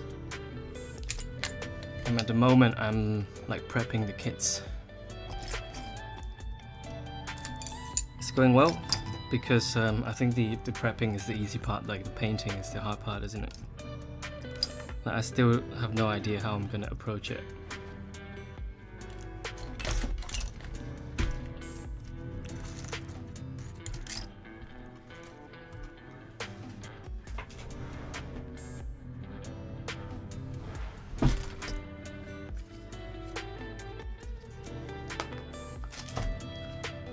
But the good thing is the first one I'm doing will be the GM Thunderbolt version, and that kit only has like 4 or 5 colors, so hopefully it'll be relatively simple to do. But yeah, I don't know if you guys have worked with the artifact kits. Like, you have to rescribe everything, literally everything. So everything is just too shallow. Yuan says, how do you remove seam lines on the artifact kit? Yeah, that part isn't too hard. You just super glue or like use cement or something. But the hard part is because like after you have removed the seam lines, you don't have as many part separations. So basically most of the work will be masking.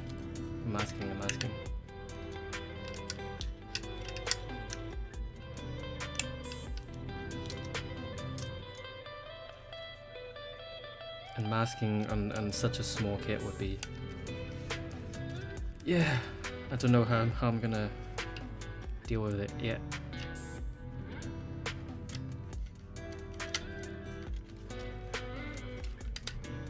But yeah, one tool comes in really handy is the circle cutter. Because like in order to cut that small, you have to have a tool, basically. Not that you can cut perfect circles if it's large anyway. Like that tool is like a must-have because there's no other way you can cut circles. Yuang says, or hand paint, you know. Yeah. Thing is, I'm not good at hand painting.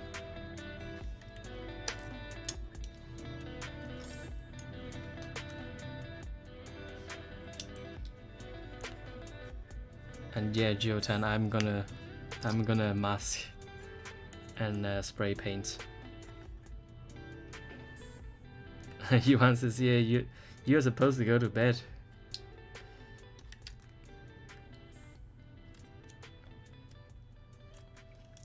See, another problem with Mechanicore kit is like sometimes the steps is wrong. It's out of sequence. But then like the parts you have to glue. So sometimes you'll find that you glue something and then find out that there's some parts that need to go before it. And you just like gotta undo my super glue.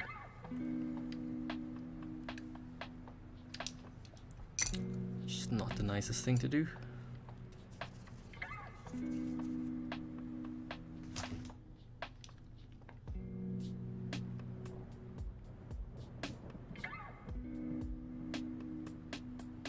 Geotan's the line masking got my eye wide open.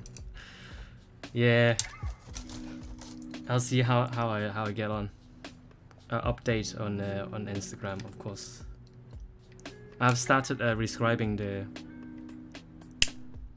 the GM already. Yeah, it's a hard thing to do.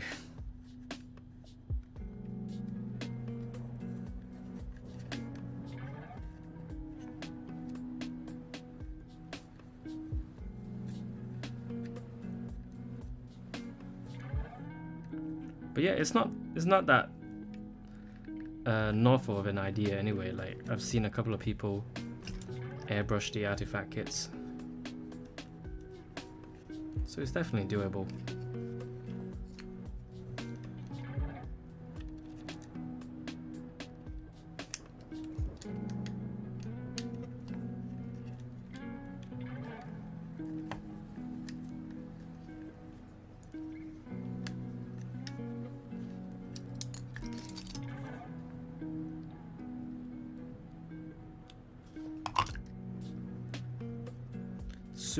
Super glue debonder. I didn't know there was such a thing.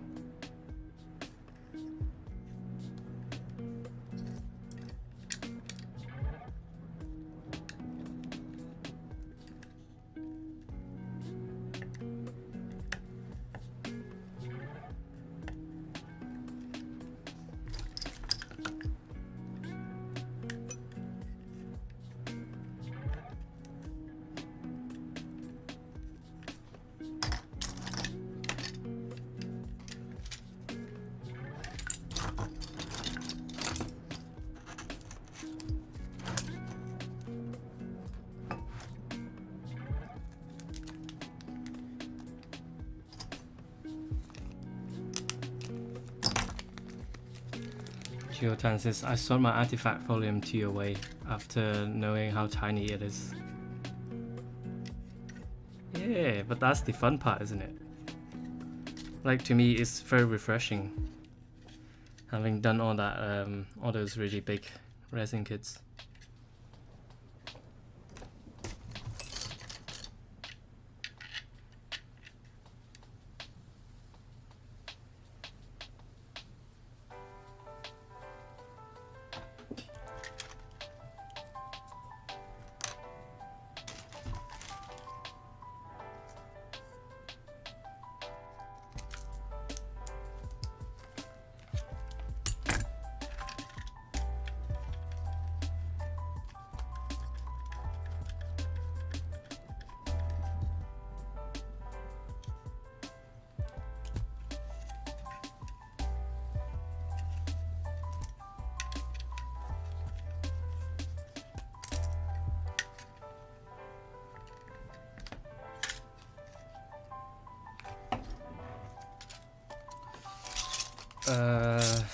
embrace yourself. I'm gonna do some banging.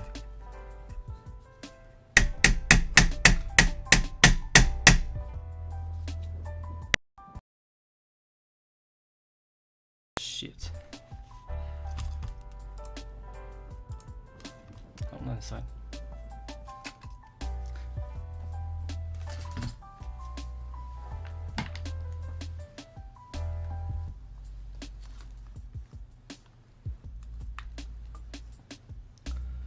Yeah, this part is annoying because the nut doesn't go in very deep, so like the screw can't be tightened. It happens quite often in Mechanicore kits. It's like the bolt doesn't go far enough to reach the nuts.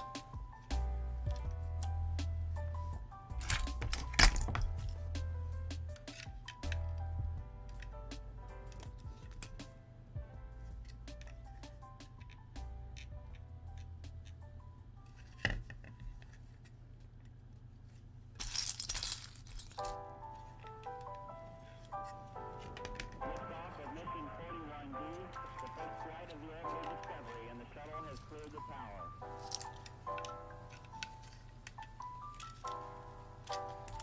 Wow. Discovery's core computers now have primary control of critical vehicle functions.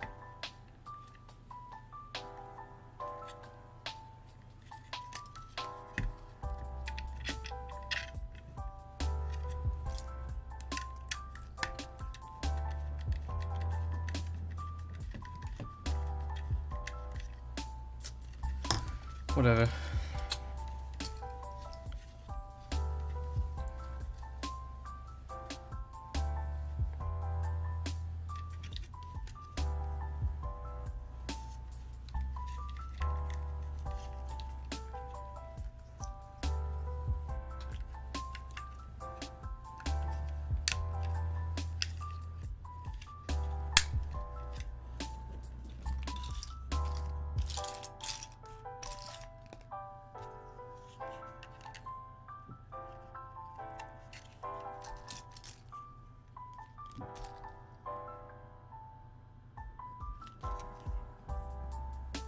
You answers how hand paint mine most definitely.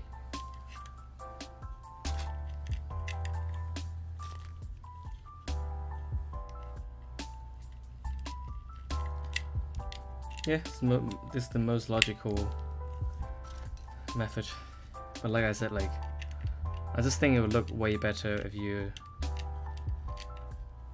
airbrush it. But then of course like and it's also challenging as well, to me.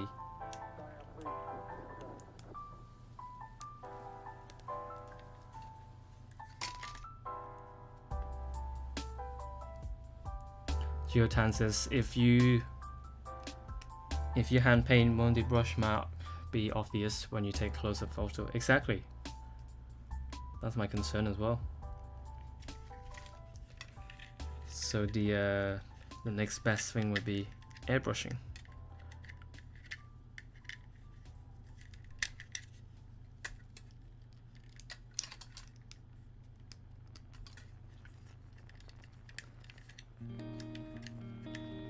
Another thing I don't like about this kit is I don't know why the pipes are this really ugly yellow-brown. It's like, couldn't you have chosen some better colors for this?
Grumpy G says, I'm pretty sure you're going to airbrush most and reverse wash hand paint the hard parts. Yeah, that's one option. I'll see how hard it is. Like, I think the like for example the eyes are gonna be hand painted, most likely. Because there's no way you can airbrush those like tiny eyes.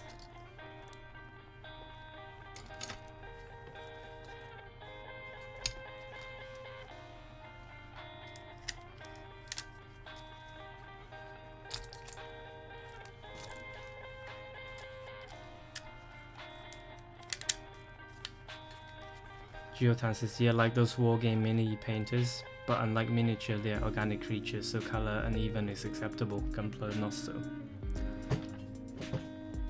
Yep, very true, very true.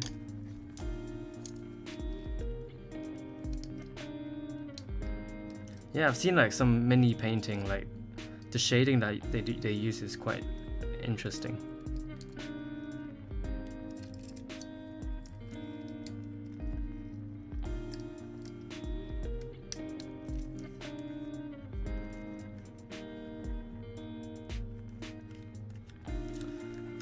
Oh wow, we're 2.5 hours in and still have the booster to do. I'll try to be quick about it.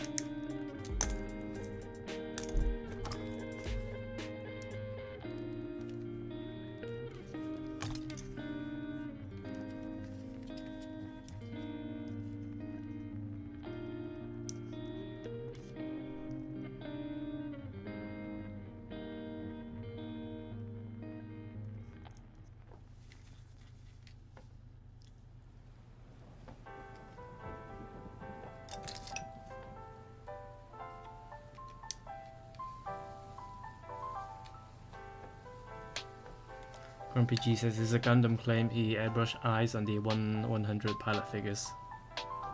Interesting. Maybe he did, maybe he didn't.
So this like tail stabilizer, isn't it?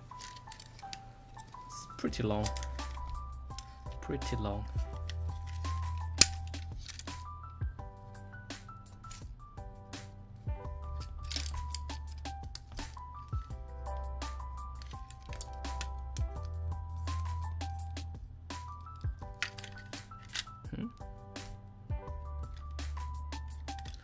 That's right.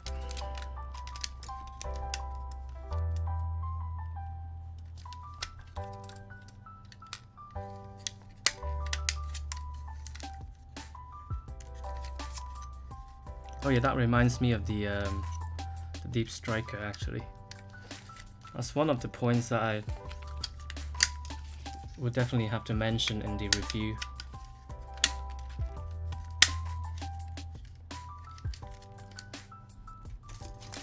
I feel like they made this kit just because they had most of the designs from the Deep Striker. Basically, like they were just being a bit lazy. Because a lot of parts are just like duplicate of the Deep Striker.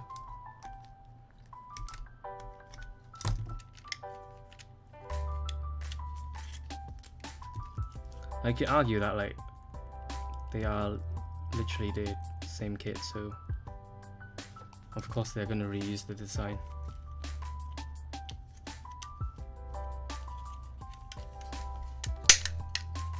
But it feels like they were just like wanted to cash grab another product.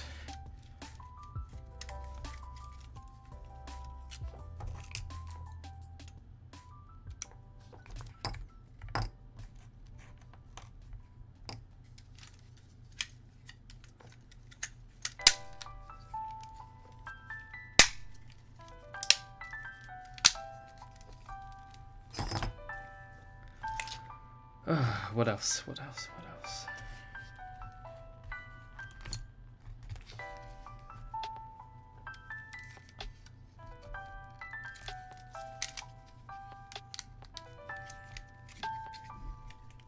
Also, I don't know why there's like a huge gap in here. Like this is like nothing's gonna go in between here. That's just how it's gonna look. Like I don't know why there's gonna be a gap.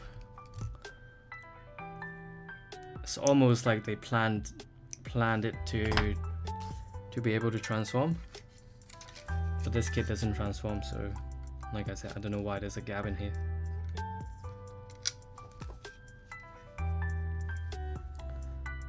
Because for the original EXS, this tail stabilizer will go in front when it's transformed.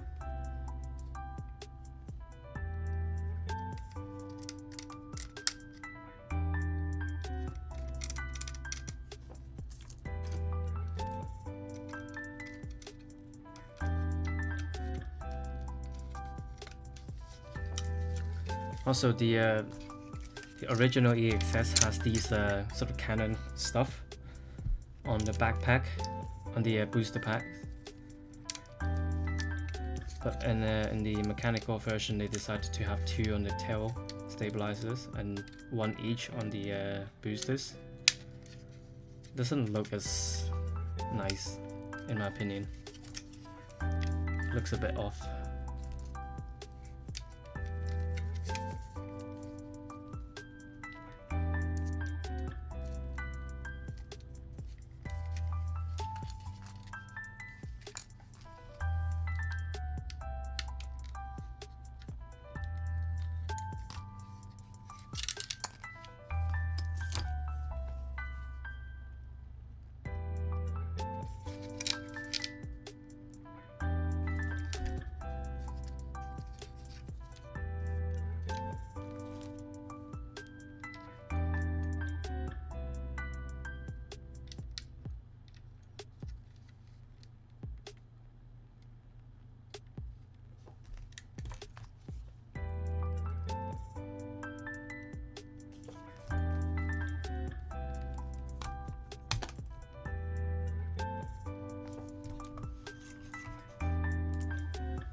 Cool.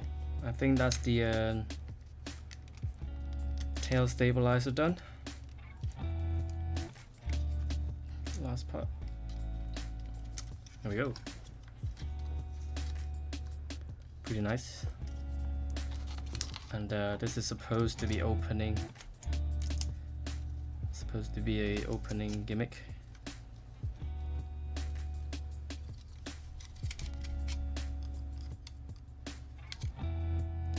Like, how am I supposed to open it?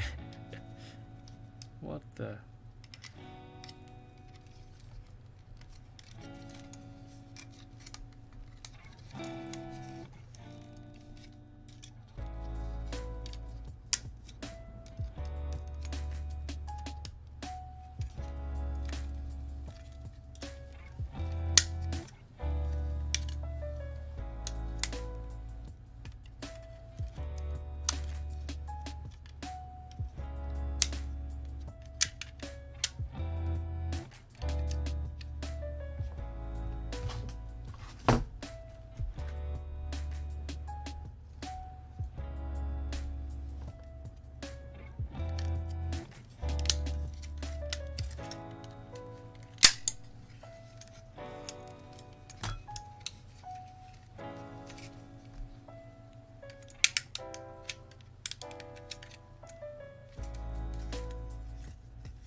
U-axis, imagine this quality, imagine these details on a Bandai quality kit. Yeah, can't imagine. Although the PG Unleash is pretty close.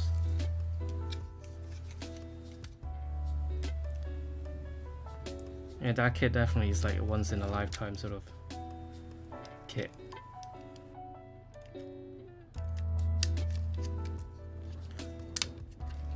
Although it looks a lot more crazy like from their sketches than the actual like product. I don't know if you guys have seen the like teaser of it when they had the sketches out. It looked very much like a Mechanicore kit, but then when it came out, it's like still very detailed, but like it's still Bandai. All right.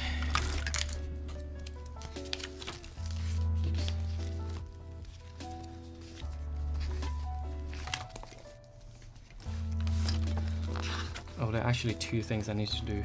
The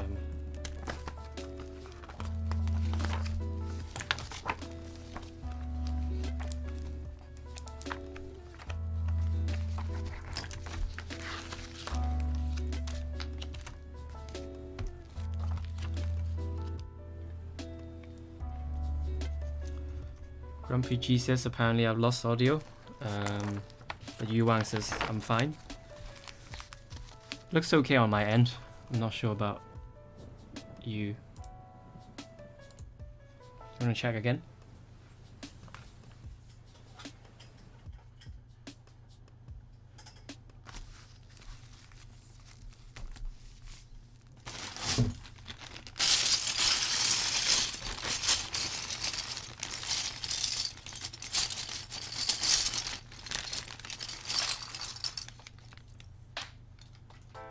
Grumpy Jesus, user error.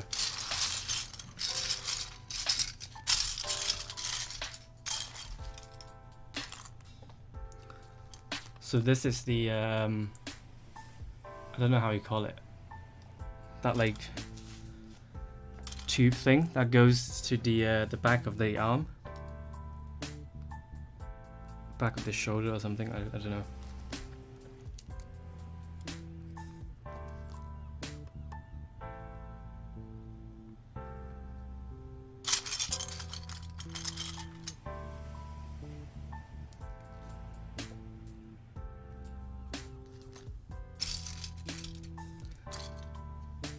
So sometimes when the parts are not very complicated, I would do the whole thing.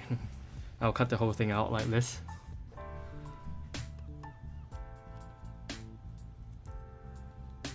This only happens when the parts are really big and they're all like very different. No.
Oh yeah, this for this part, the LED wires you have to solder again,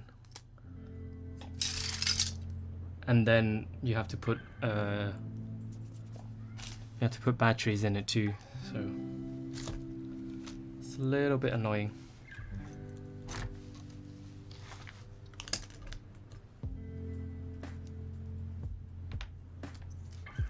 So this is basically the battery box, and you have to do all the installation yourself. So like these are the contact points.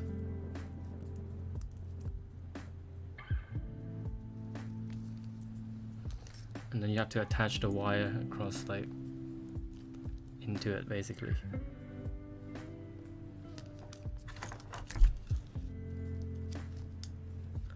Yeah, I don't get why this part has to be battery powered. It's certainly big enough that you can just have some wires go through it into the main body.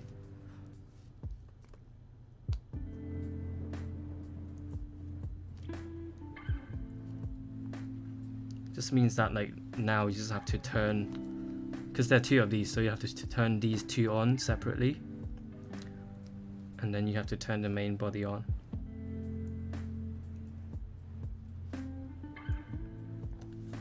And then if you have the weapon wired as well, you have to turn that weapon on again as well.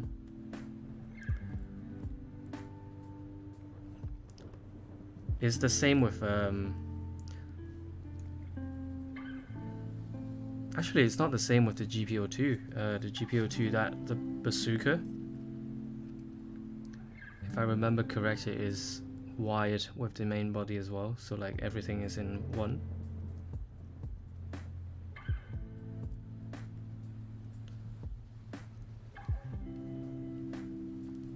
Has anyone else built the GPO2? I can confirm. Because I sort of built the GPO2, but like I didn't install any like photo etch parts because I had the I wanted to paint it, but then I never did. So it's sort of like 90% finish ever since. Like I didn't even build the head because like you can't build it without gluing everything for the head. So the whole head is just in a bag.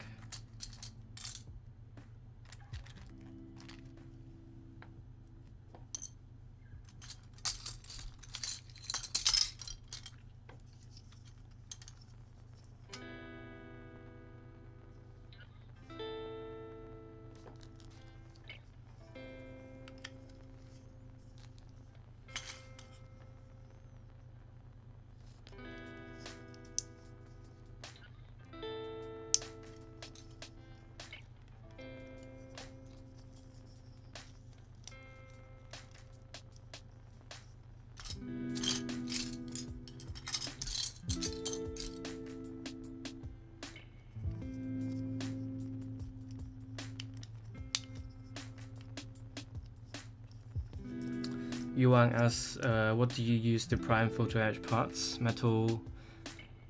Metallic primer or normal surfacer? I think you meant like metal primer, right? Like definitely use metal primer. I used the one by Mr. Color. That's very good.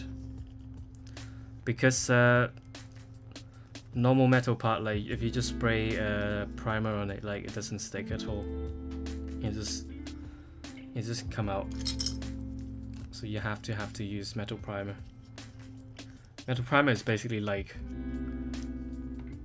sticky glue.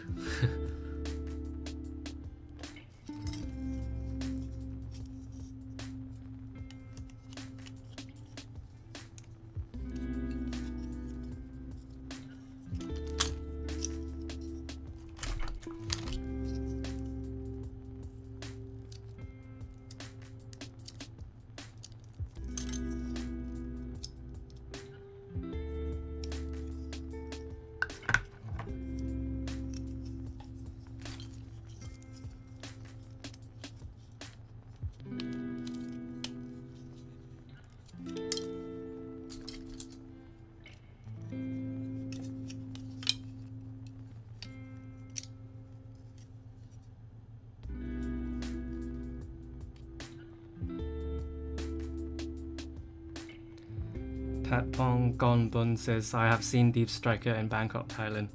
Yeah, like there are a lot more mechanical stuff in Southeast Asia for sure. And there are like crazy people down there who would paint it as well.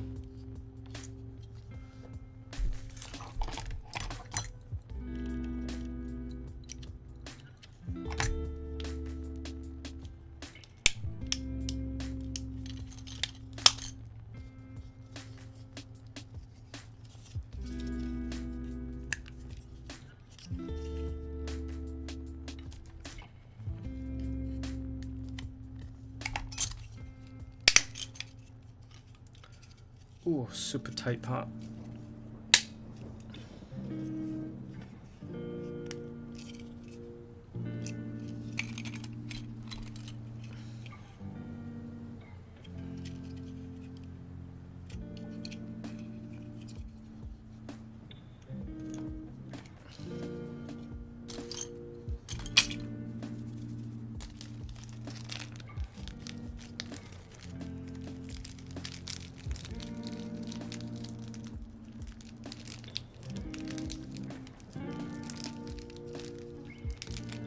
I don't know if you guys know this person called Seth Tuna. He's like the OG G-System guy. He's done quite a lot of G-System kits. And recently he's doing the 135th Sasabi, and it's looking well, like it's a piece of art. He's doing that like matte metallic paint drop, and it's just so awesome. I really want to see more progress.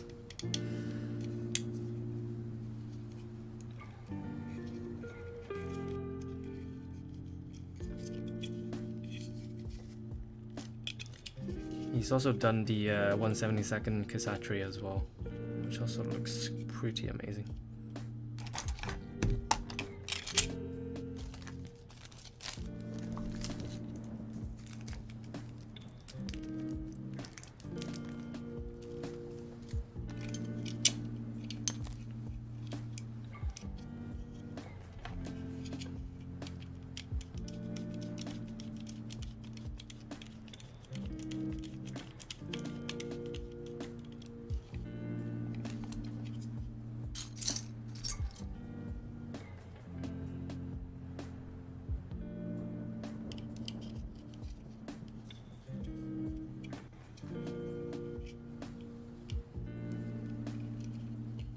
I think Setsuna is Vietnamese or something. There's quite a few like amazing painters in Vietnam.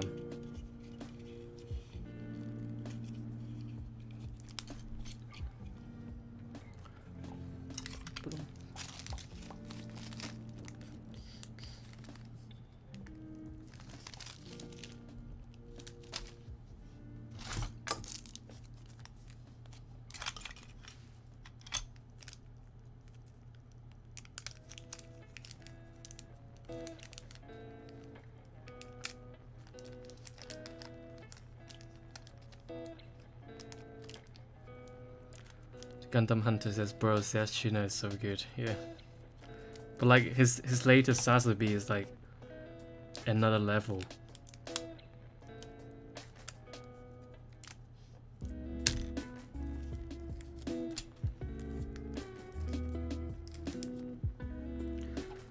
Gundam Hunter says, I'm not a huge fan of this of his decal placement. Yeah, I would say I would agree as well. But like overall though, like it's just so good.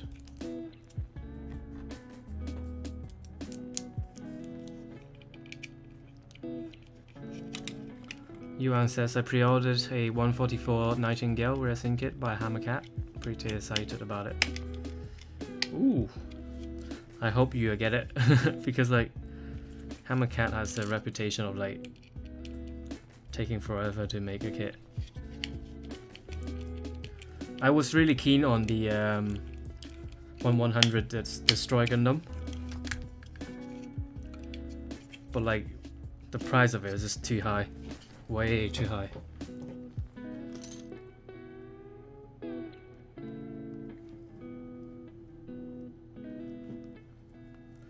Yeah, Hammercat's kit, their kits are really expensive.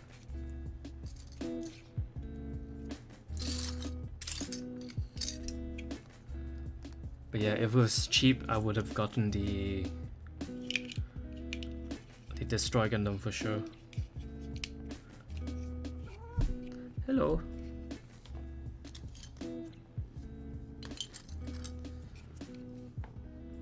Cat Inspector is here again.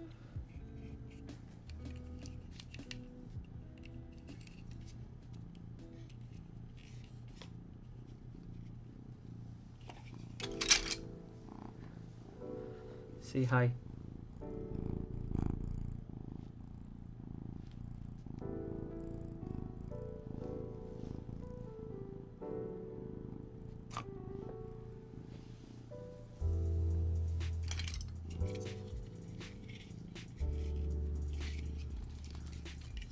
Gundam Hunter says, I don't know how he does so many LEDs in resin kits. Yeah, I don't know either.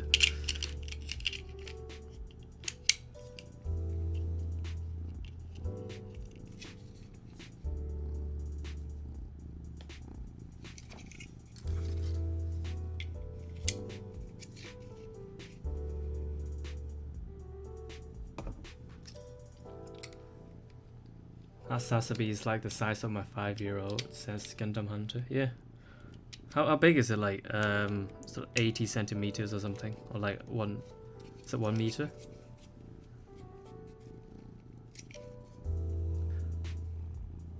Something crazy.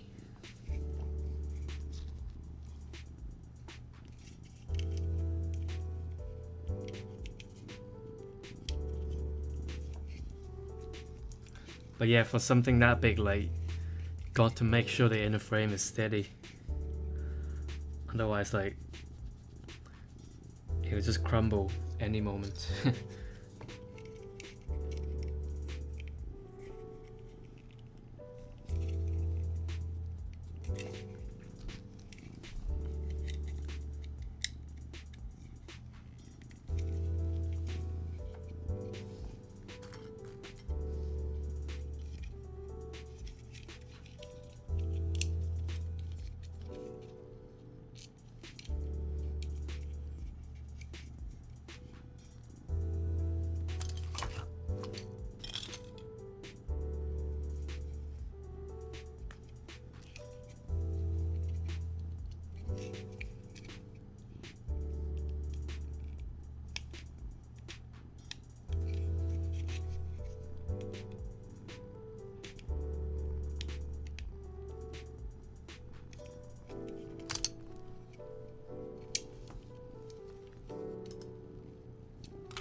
Yeah, I'd love to like be able to do, not be able, but like I would love to have the space and time to do one of those like 1/35th resin kits. But like, yeah, it's just too big to put it in your house, isn't it?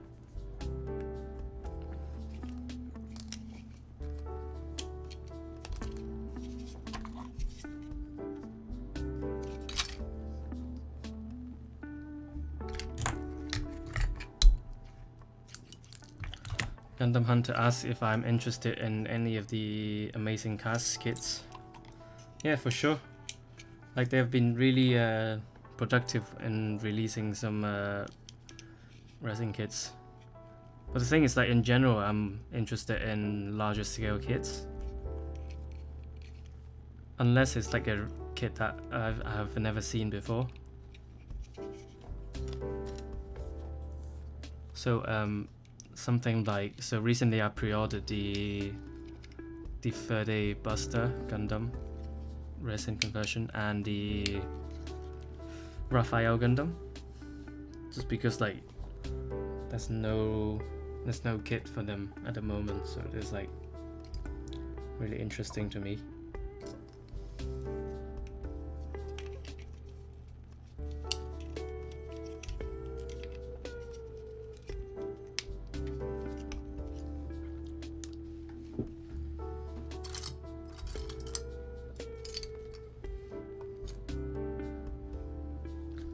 But yeah, they've definitely like been doing good work with releasing a lot of kits.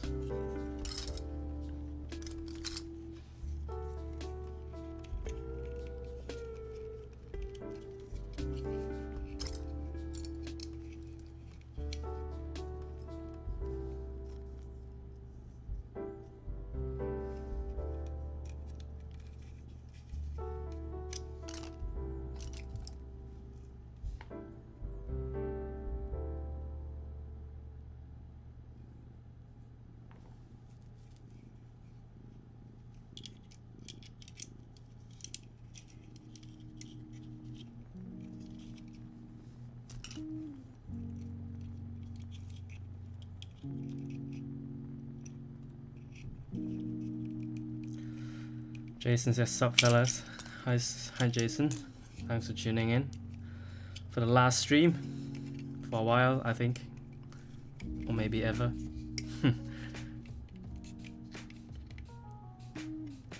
But yeah, I'm gonna hopefully finish everything in this stream, and then just like say goodbye to this kit.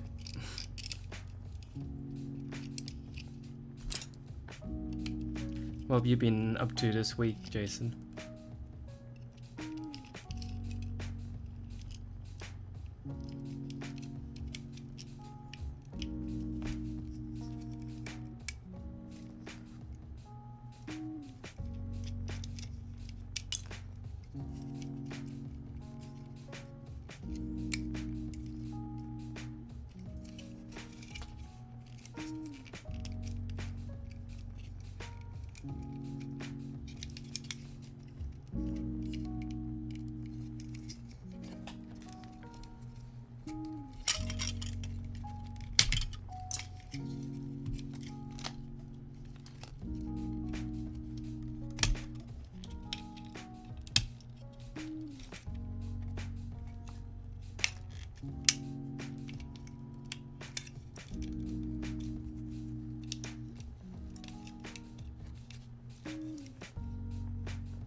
Jason says he's trying to get the kitchen done this week.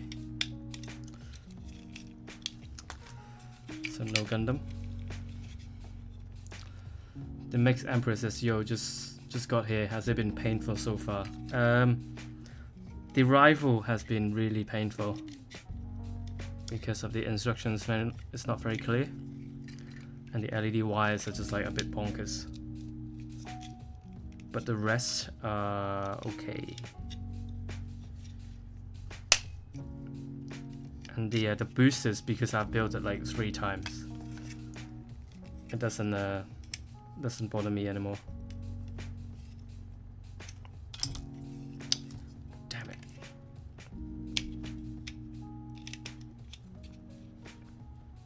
It looks painful, lol.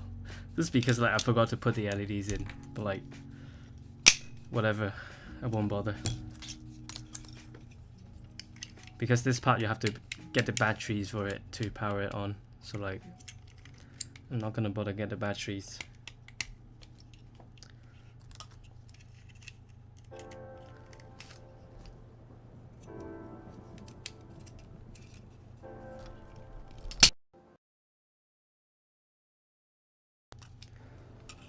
But yeah, that's one of the things, one of the reasons why I don't think I'm gonna paint it, because like some of these parts, like once you fit it in, like it won't come off again. Like this one, for example. Like you can just see like how tight it is. Like there's no way I can get these out without breaking it afterwards.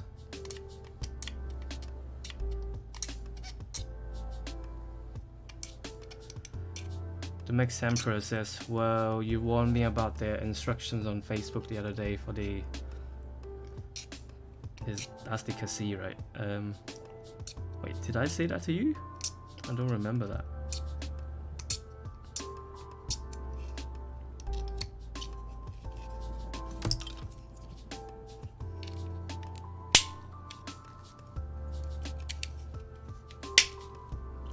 But yeah, Mechanicore like instructions.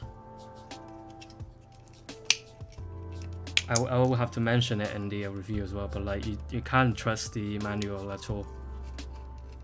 Like the numbers, you can't trust it.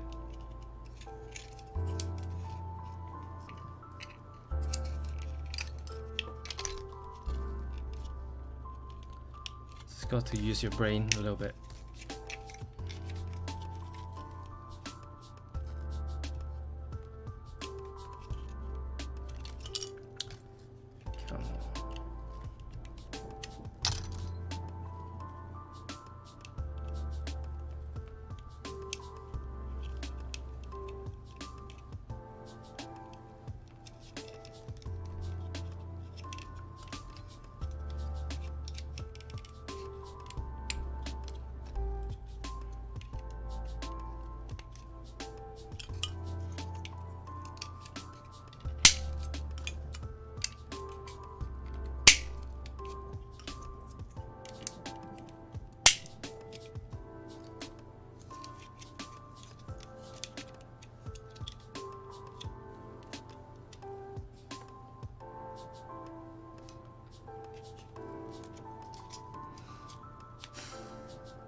Yeah, like I said again, like, because this is the red version,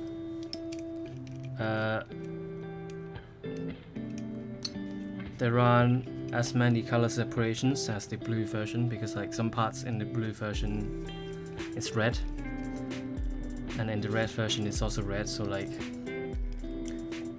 it seems like this one looks more plain than the blue one. So if you have the option to pick either one, go for the blue one. I think if I were to paint it, I would paint it blue as well.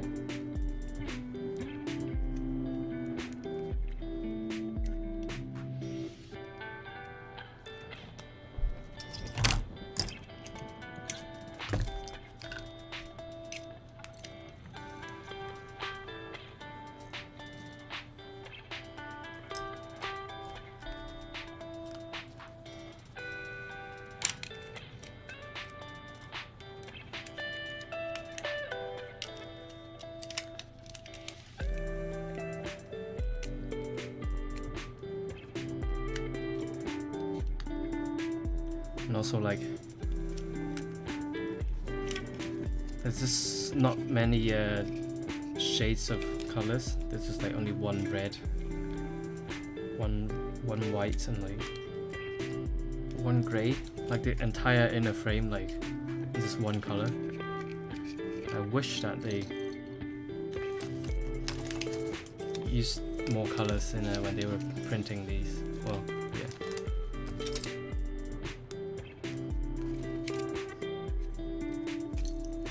Makes it look a little bit cheap.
Yeah, look at this thing.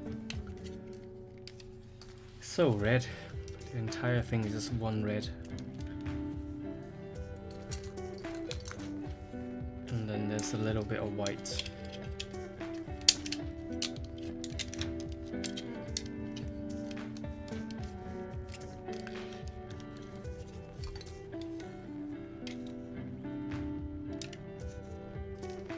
Mix Empress is, it just seems like one of those kits that would look great if you put the work into it, but it needs so much work. Agree? Agree.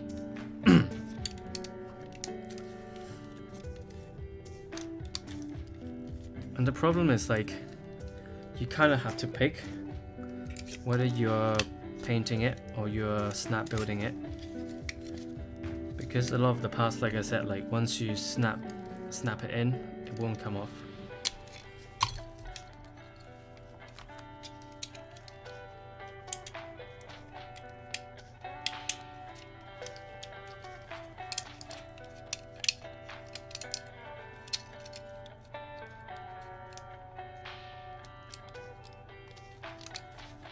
But yeah, I have seen some people paint this kit, and it definitely looks great.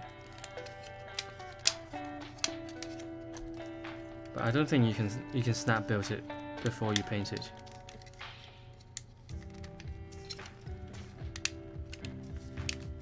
Also, a lot of stuff like needs gluing as well, so again, kind of have to decide before. Gundam Hunter asks, what scribes do I use? I use MatWorks basically.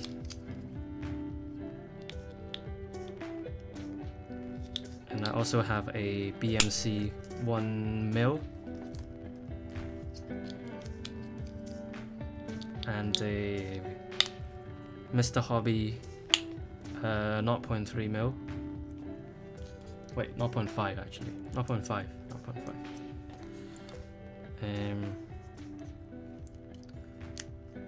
Yeah, they're all quite similar. I'll say that Mr. Color one is like a hook thing, so it gets dull like easier. So it's definitely like not as good in terms of like endurance.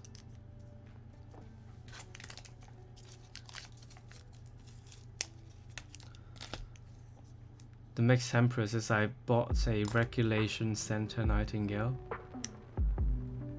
I'm just not down for that experience anymore. What is Regulation Center? What is that?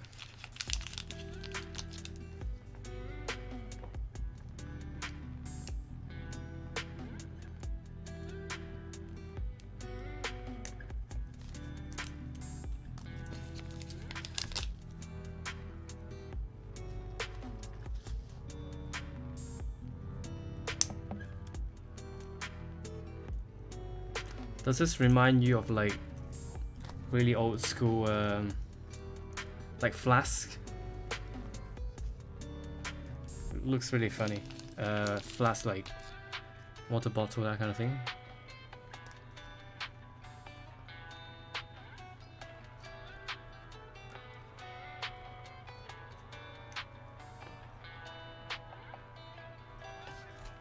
Quite funny looking.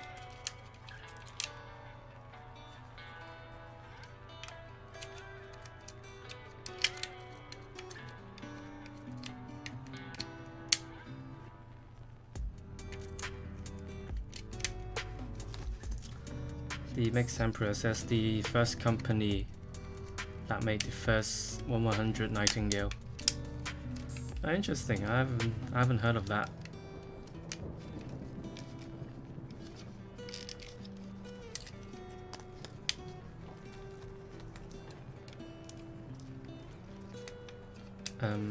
Actually, I think I have heard of it. Just not the good things. Like I've heard of the company that made a Nightingale before.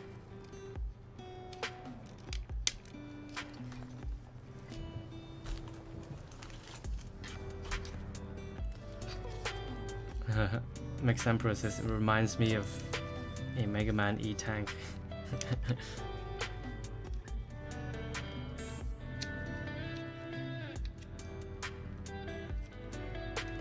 Gundam Hunter says, I hope you continue to stream after them. I thoroughly enjoy them. Oh, thanks. Yeah, I'm not sure. Because, like, first of all, like, not many people watch the stream. And, like, it actually hurts the channel quite a bit by streaming. Because, like, yeah, for some reason, like, less people will tune in.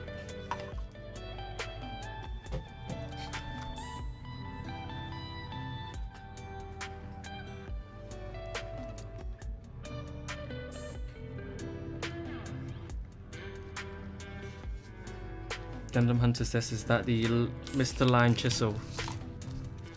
Yep.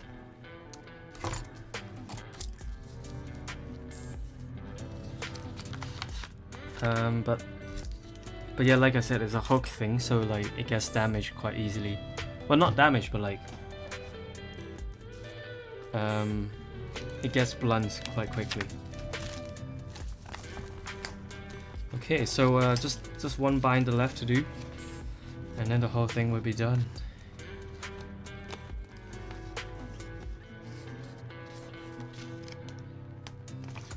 Grumpy G says, how does it hurt the channel? I don't know, like, I think just less people watch your videos for some reason.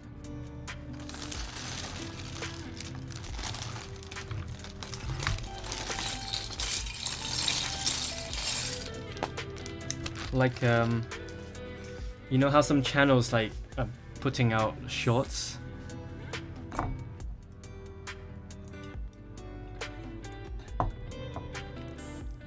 And it just doesn't, it just messes up with like the whole look of the channel.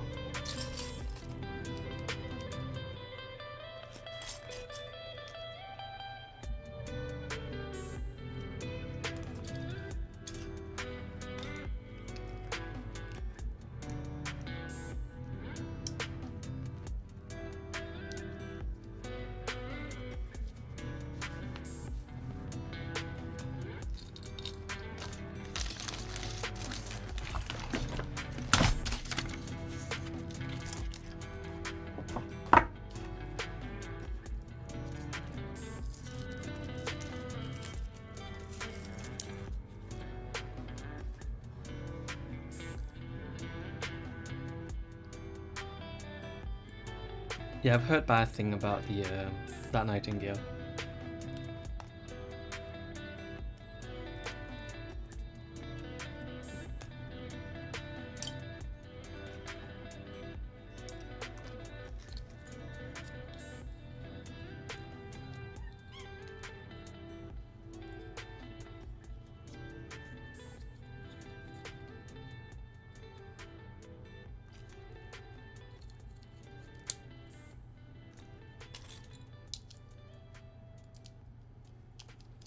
Grumpy G Studio says, I'm waiting for qualifications to get monetized, and I was thinking of streaming to get faster hours watched. Lol. Don't get your hopes up, man. YouTube doesn't pay that much.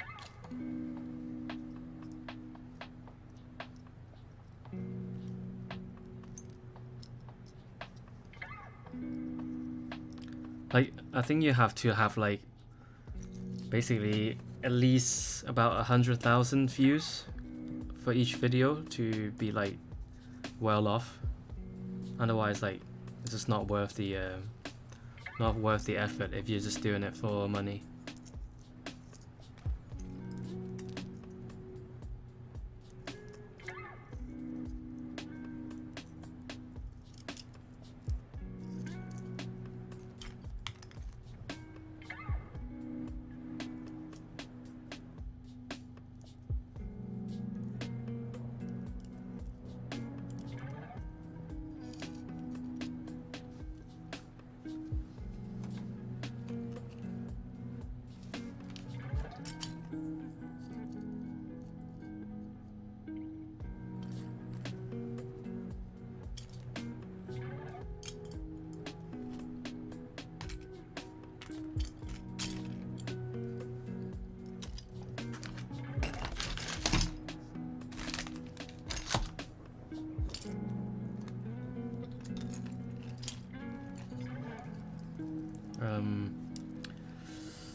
But yeah, I don't know why, like, recently I've been getting more subscribers, but like the views have been getting lower for some reason, which is strange.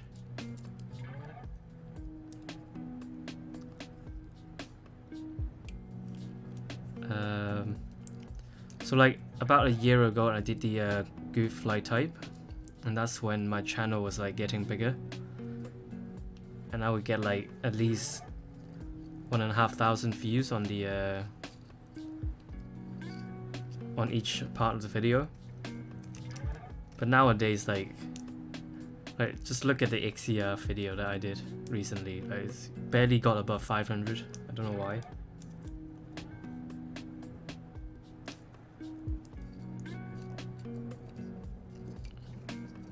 It can be quite frustrating sometimes that, you know, no one is watching the work that you put in.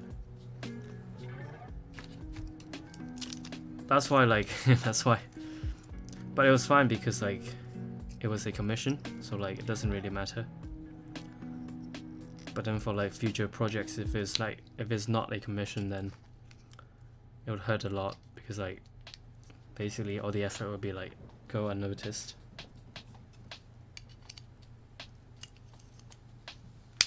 Grumpy G says, no counting on getting rich, counting on helping fund my hobby. Again, don't get your hopes up, man. The YouTube pay is really, really bad. I can tell you mine actually. So basically, like, I get about I think about £15 a month. So like, it doesn't even fund your hobby. So don't count on it, really.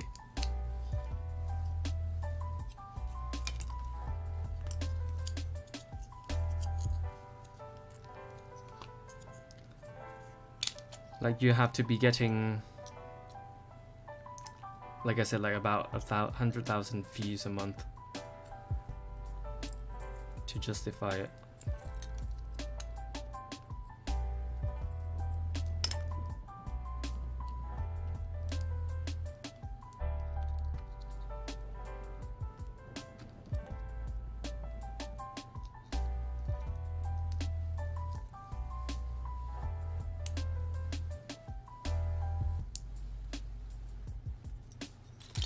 So yeah, like doing Gunpla on YouTube is not a glamorous thing,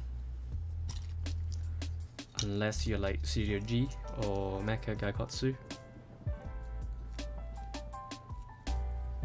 That's the thing though, like and it's very hard for people who like do custom painting and stuff, because like they spend a long time to make a video, whereas people who does like reviews, all they do is they just have to like get a kit in and like talk about it. Takes a day to do maybe, and then lots of people search for it, because you know, people search for it for like to see how the kit is, that kind of thing. But generally, like, no one will search for you, as in like your work. So it's really tough. So don't count on like making money, that's what I'm saying.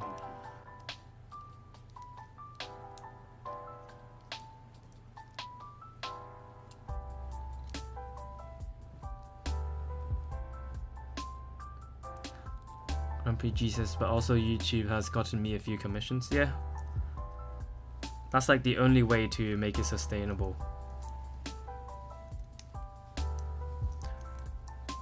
Unless you're Studio G, where you like get a couple of 100,000 views a video, that would make it worth it.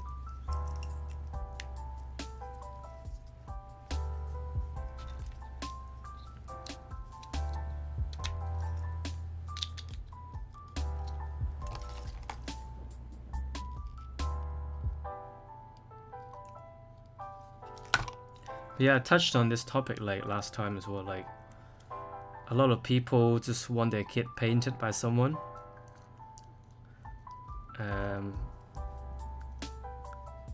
So like they're not necessarily looking for you specifically, they just want someone to do it. It's not a very nice feeling when it happens.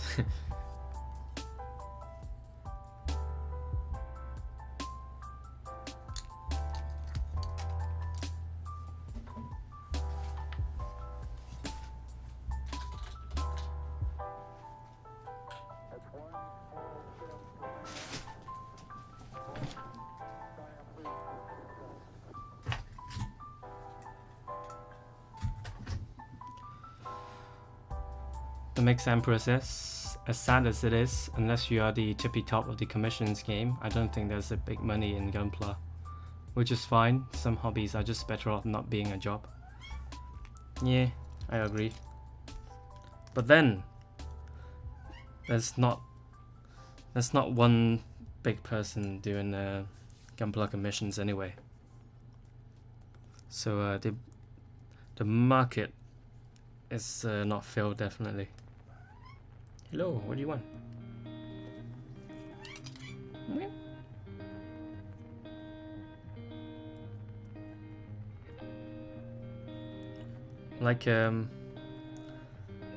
Like me in the UK, I don't I don't think there's one other person who does like commissions.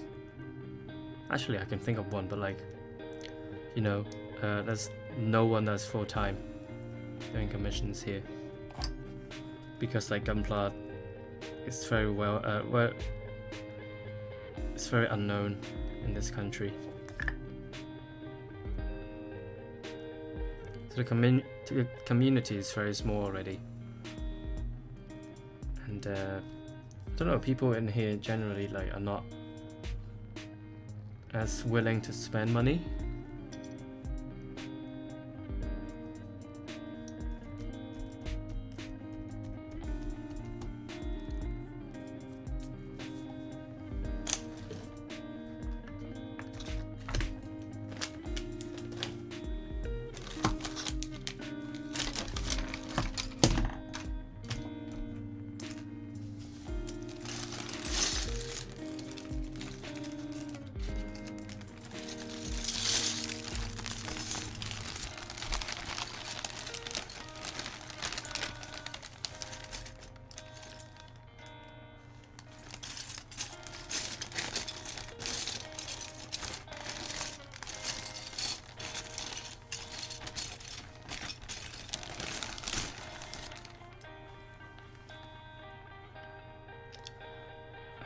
Gundam Hunter says, yeah, I feel like advanced modelers get little shaft. The amount of time varies so much depending on the project, so your video release schedule is more sporadic. Yeah, because I used to like put out one video a week, but then I feel like in order to put that many videos out, I have to be basically like repeating myself, because the process in different parts is basically the same in it. Hey, what?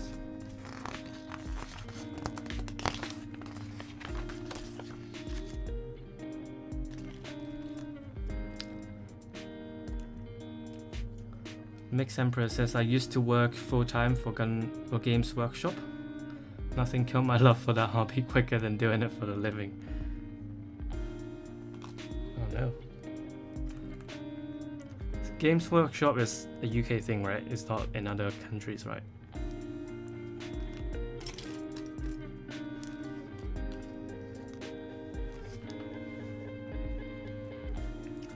Jason says, I was talking to a guy who has made 18k for a $5 bazooka he made. Just the 3D model.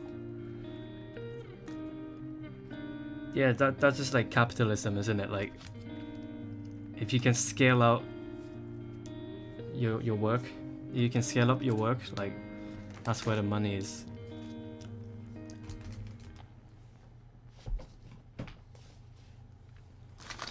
Like, even the smallest thing, if you do it globally, then you can make big money.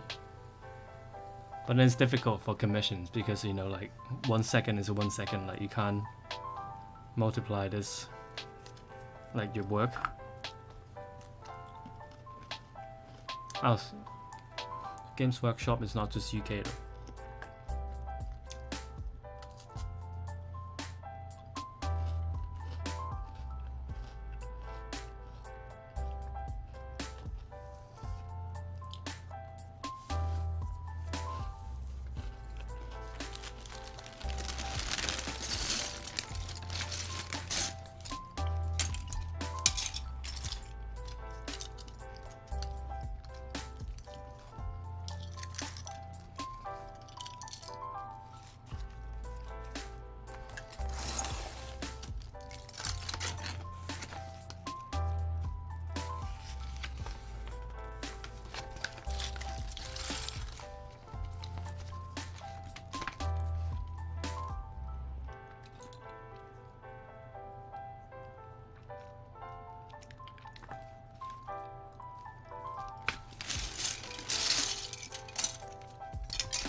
So luckily I've done this like 3 times already, so even though it's very complicated, I'm very used to it.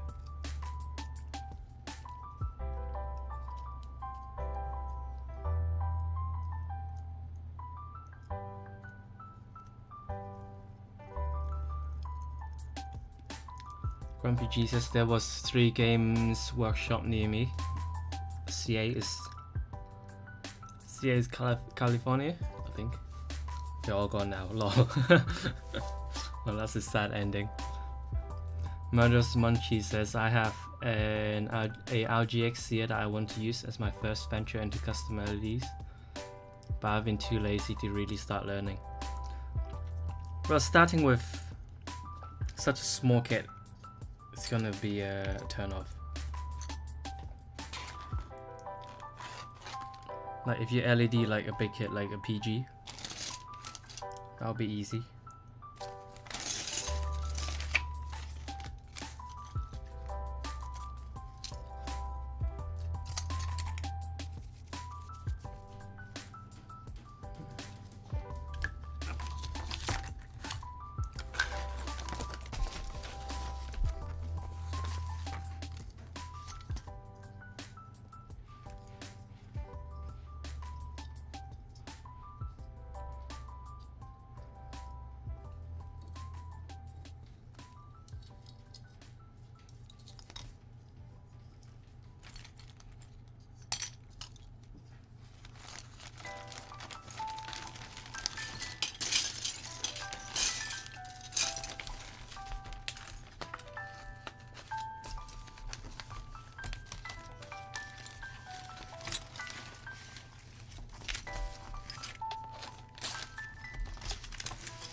Oh yeah, one thing I also noticed about the this EXS is they changed a lot of stuff during the prototype.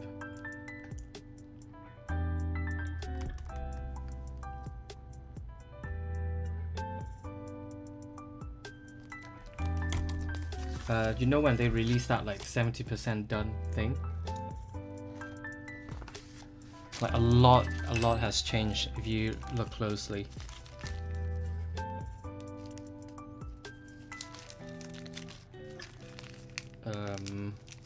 For example, like the back, at the back there used to be like 2 tail things from the Deep Striker, but it's no longer here. And the a lot of the designs at the back have changed as well, which is curious. I wonder why.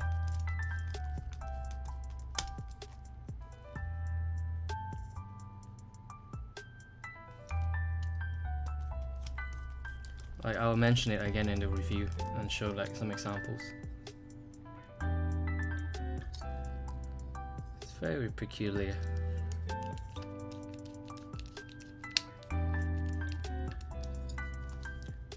Yeah, I actually noticed similar things in the Bandai Artifact series.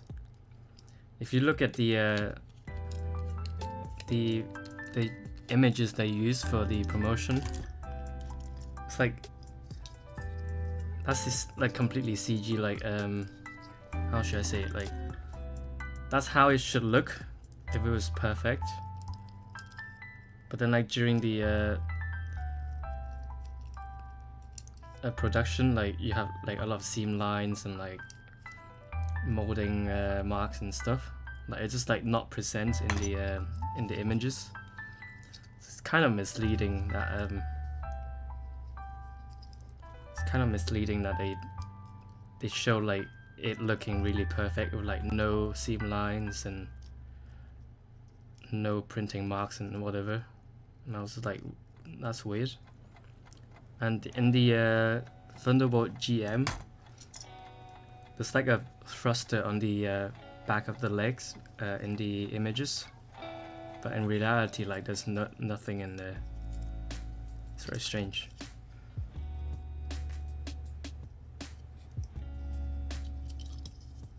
Wonder why that is.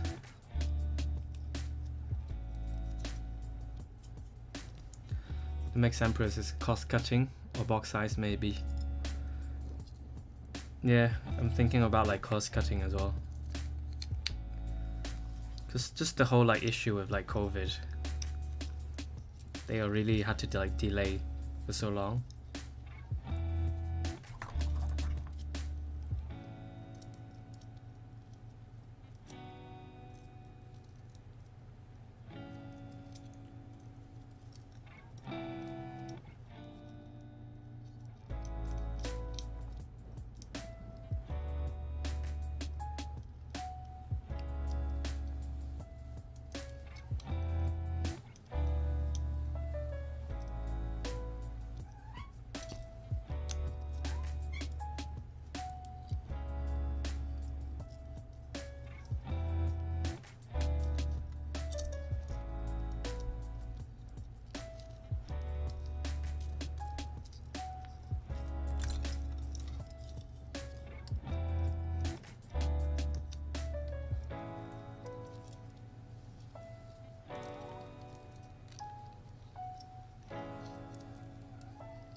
Patpong Gundam says GBWC.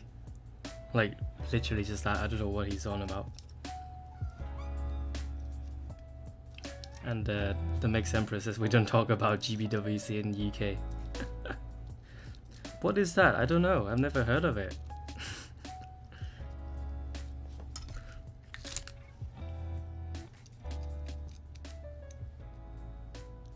GBWC stands for Great Britain World Cup, I think.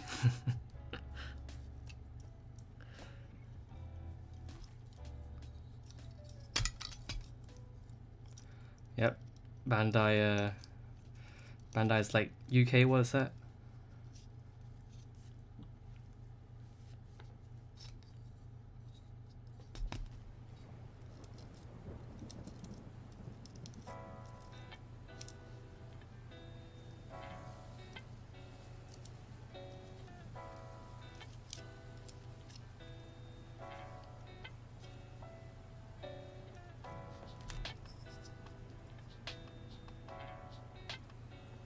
The Mech Empress is the World Cup that half of the world isn't invited to.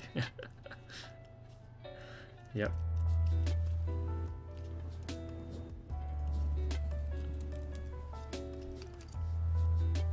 I'm surprised that they have it in France and Italy though, which is strange.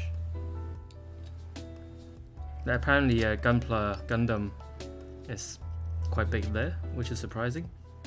I wouldn't think that Italy and France would be into anime or Gunpla.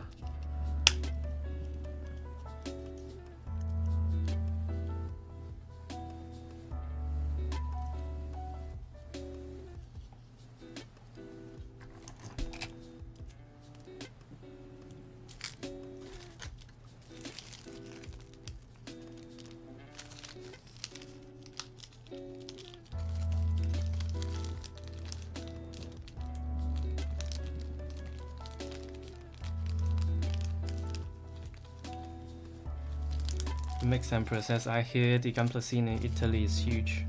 Yeah. Kinda surprising.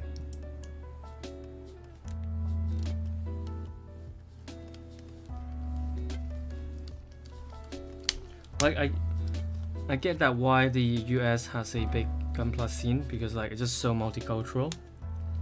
So like a lot of Asians will bring that sort of Gunpla thing into the US. But like what Italy? Like that's a bit strange. Like, I want to know the reason behind it.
Grumpy G says, "What's taking you so long? I've already finished not building the MG dome."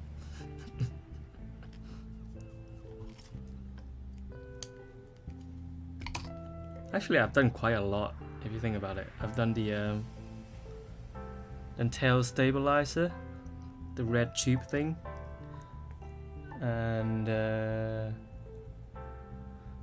the rifle. So pretty good progress, and I'm fairly close to finishing this booster. There's actually a lot of parts in this booster as well.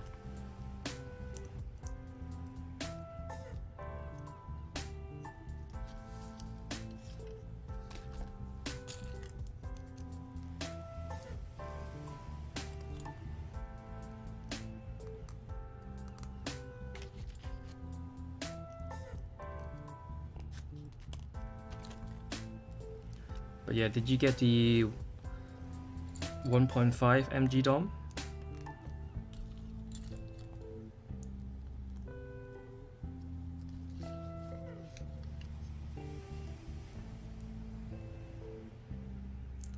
It's actually quite funny. So since Bandai announced the MG 1.5 DOM, during that period, like I've seen someone trying to sell the 1.0 for like huge amount of money, and I'm just like, why? What's the point? Like the 1.5 is going to come out and it's going to be cheaper.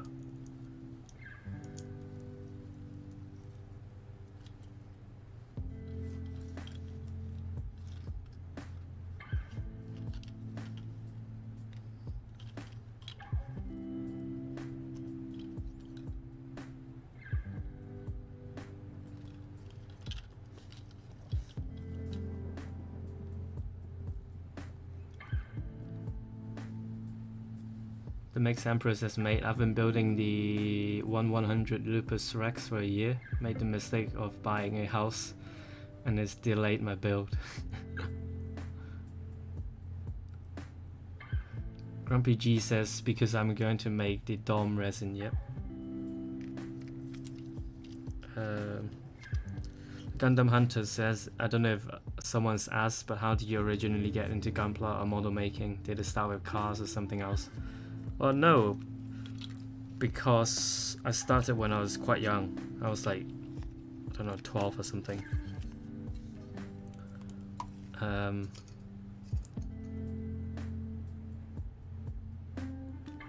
Yeah, because like there was like an MG available or something. Like I think someone bought me a kit, like an MG kit. It's my first kit. And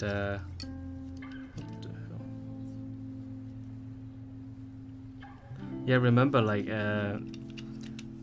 because I didn't know that it was supposed to be snap built, then I used like super glue and stuff to like glue all the moving parts. That was quite funny.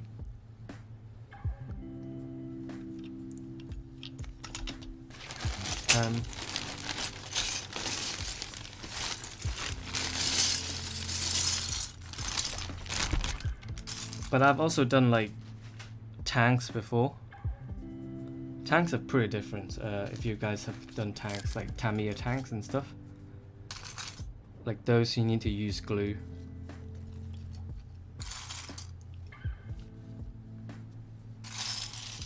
But they're quite simple though.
But yeah, because I started quite young, I've built like a lot of kits.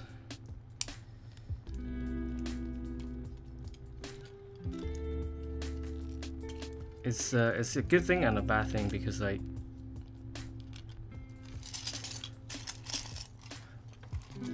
nothing excites me anymore apart from like perfect grades. If it's not perfect grade, it's too simple for me.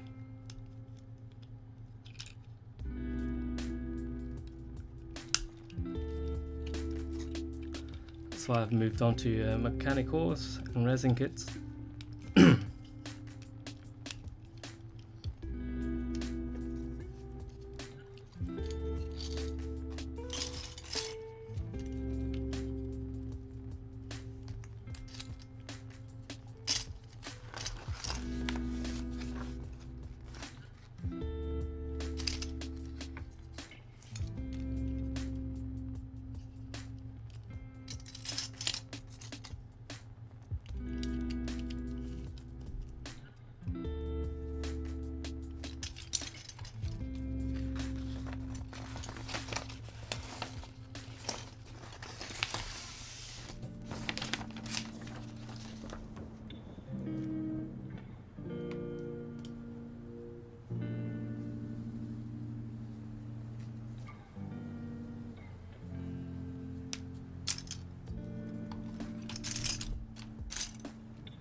Wow, it's almost 4 hours. Hopefully it'll be done in the next sort of 15 minutes.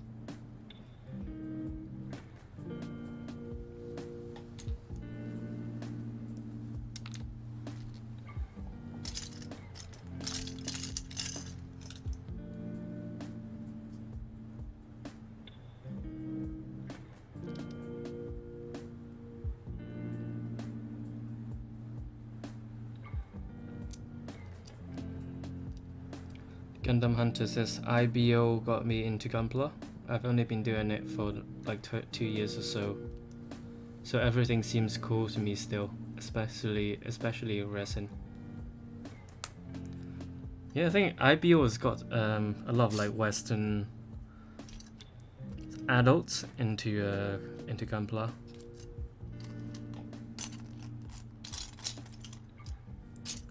Which is quite interesting, because I haven't seen IBO yet.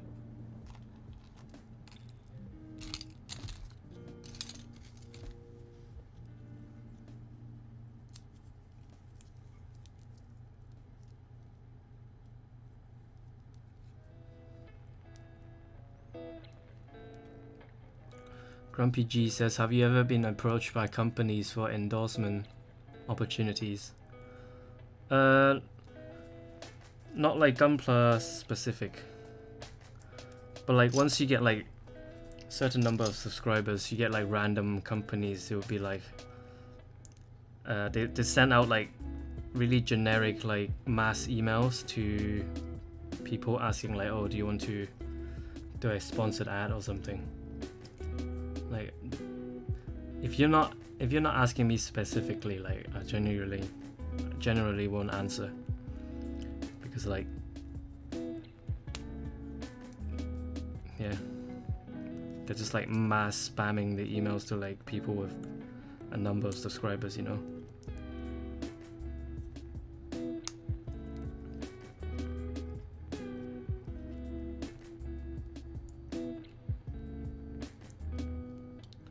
So like you when you get more subscribers, you see emails be like, "Hi YouTuber, we are like this company and we're like interested to sponsor you and to do like a 30-second ad."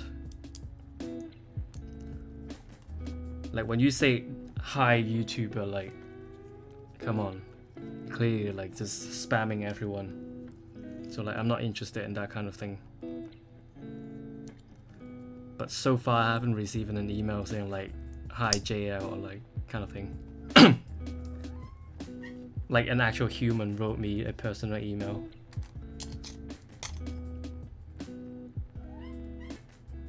What?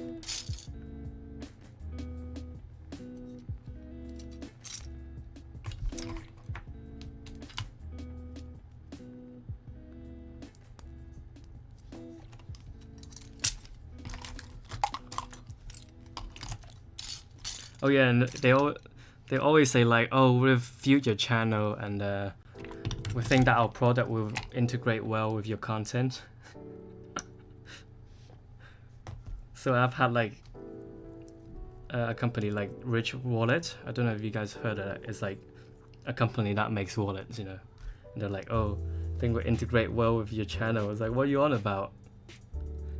I made Gunpla. Like, how is that related to wallets?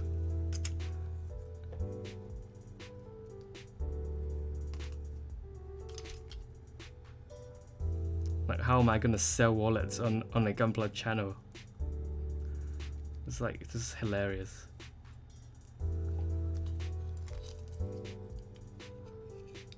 The Mixed Emperor says, "I wonder if that's where all the Raid Shadow Legend ads come from."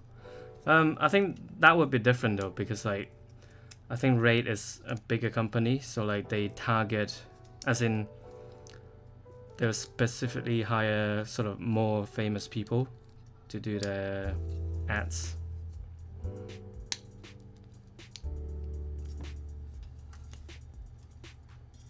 So they will like actually have a salesperson like contacting the channel or the team or whatever and actually talk.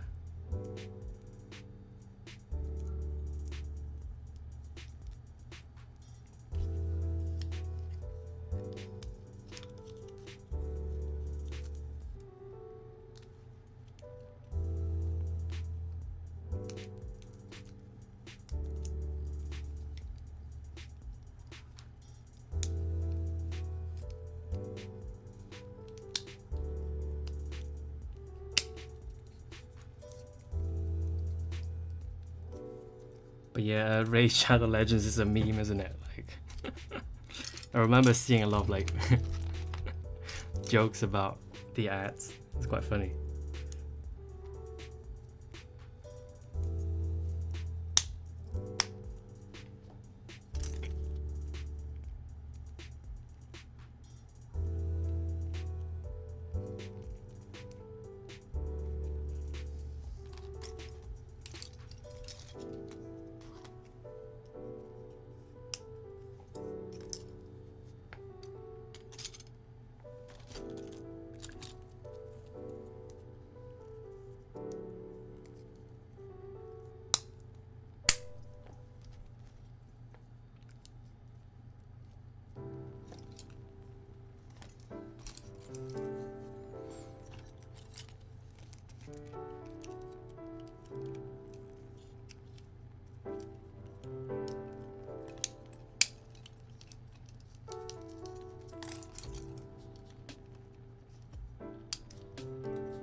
The Gundam Hunter says people who buy Gunpla got big wallets.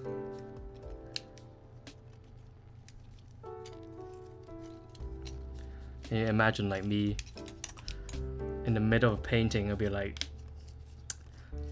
You want to step up your Gunpla game? Get rich wallet. Because I don't know. How can you make painting Gunpla related to a wallet?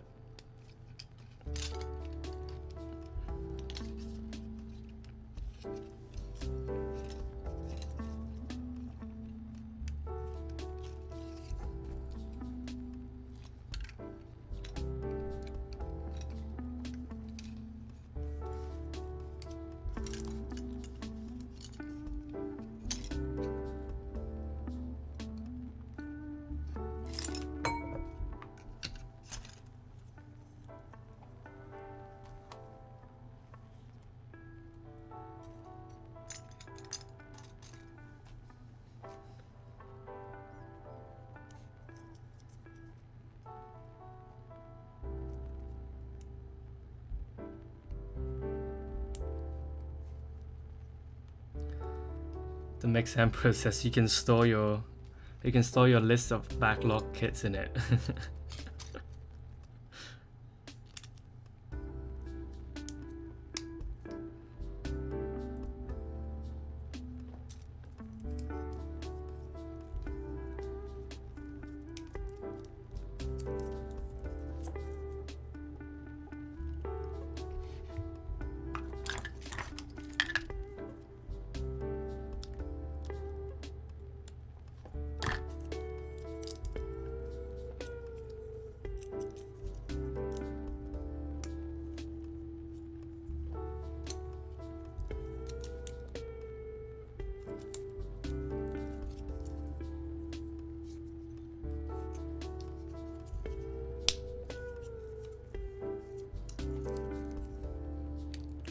Grumpy Jesus, tell them you can customize the wallet Xeon theme wallet. Tell them it'll be cheaper than P Bandai wallets.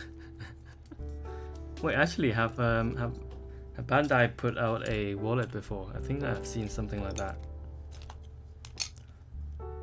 Like Bandai, like they have put out some weird stuff. I know they have like this Sha Saku dildo, where it's like the horn is the dildo. It's like, and then they have like backpack and all kinds of weird stuff, which is quite funny.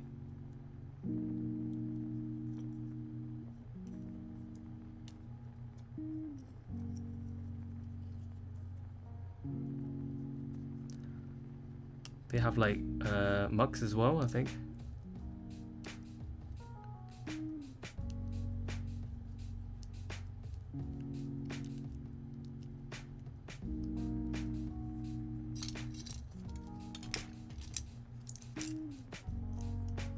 Like being a Gundam fan in Japan is just so amazing. It's like literally Gundam in every part of your life.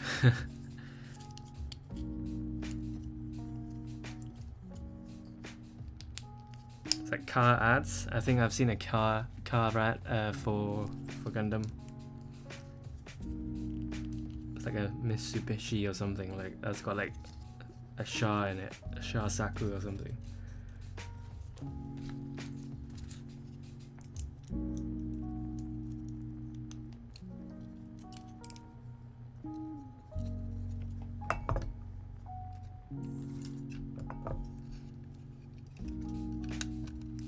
So this part is quite annoying because like there's nothing holding this in place.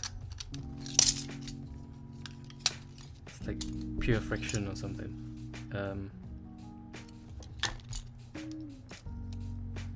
Yeah, I don't know why they just didn't put anything in here.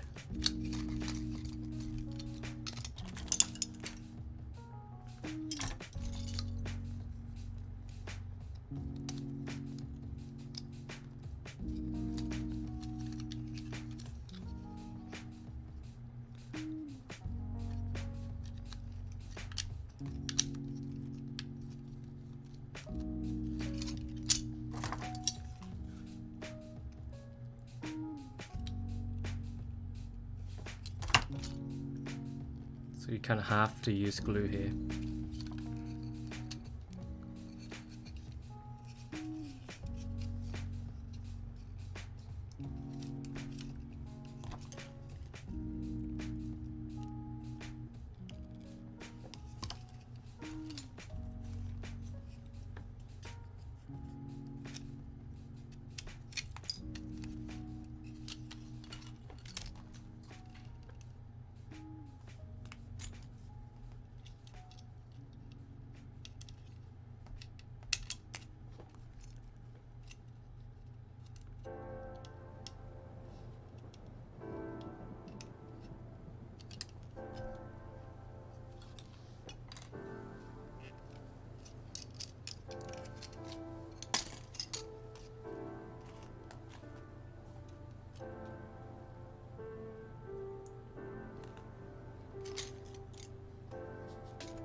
Oh, this is not a good time to find out you've built something in the wrong place a few steps before. Great.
It's taking longer than I expected.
Okay, that should be fixed.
Right, lost the Lost the camera again.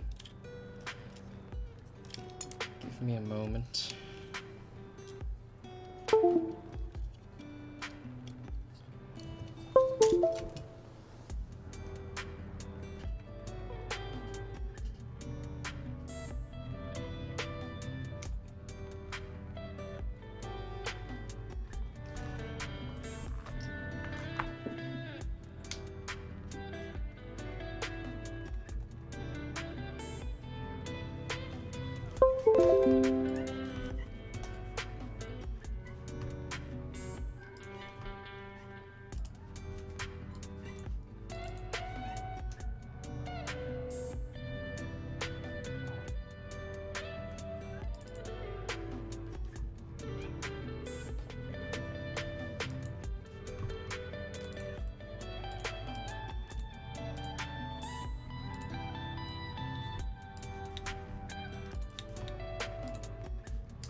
Getting pretty close now.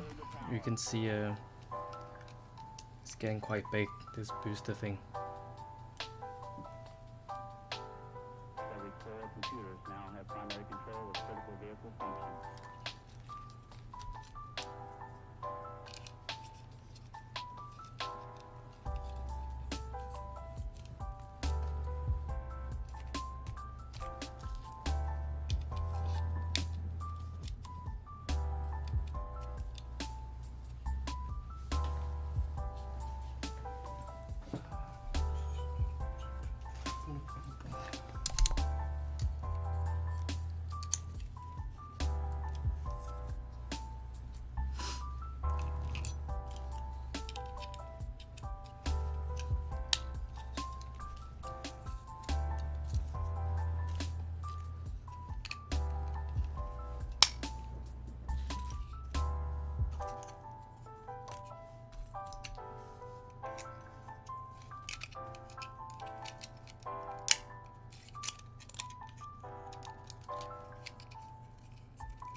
Okay, there we go.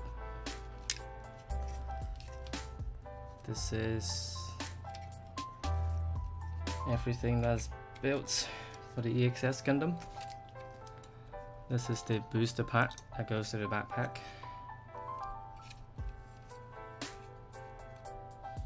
And with that, like, I've basically done everything with the EXS.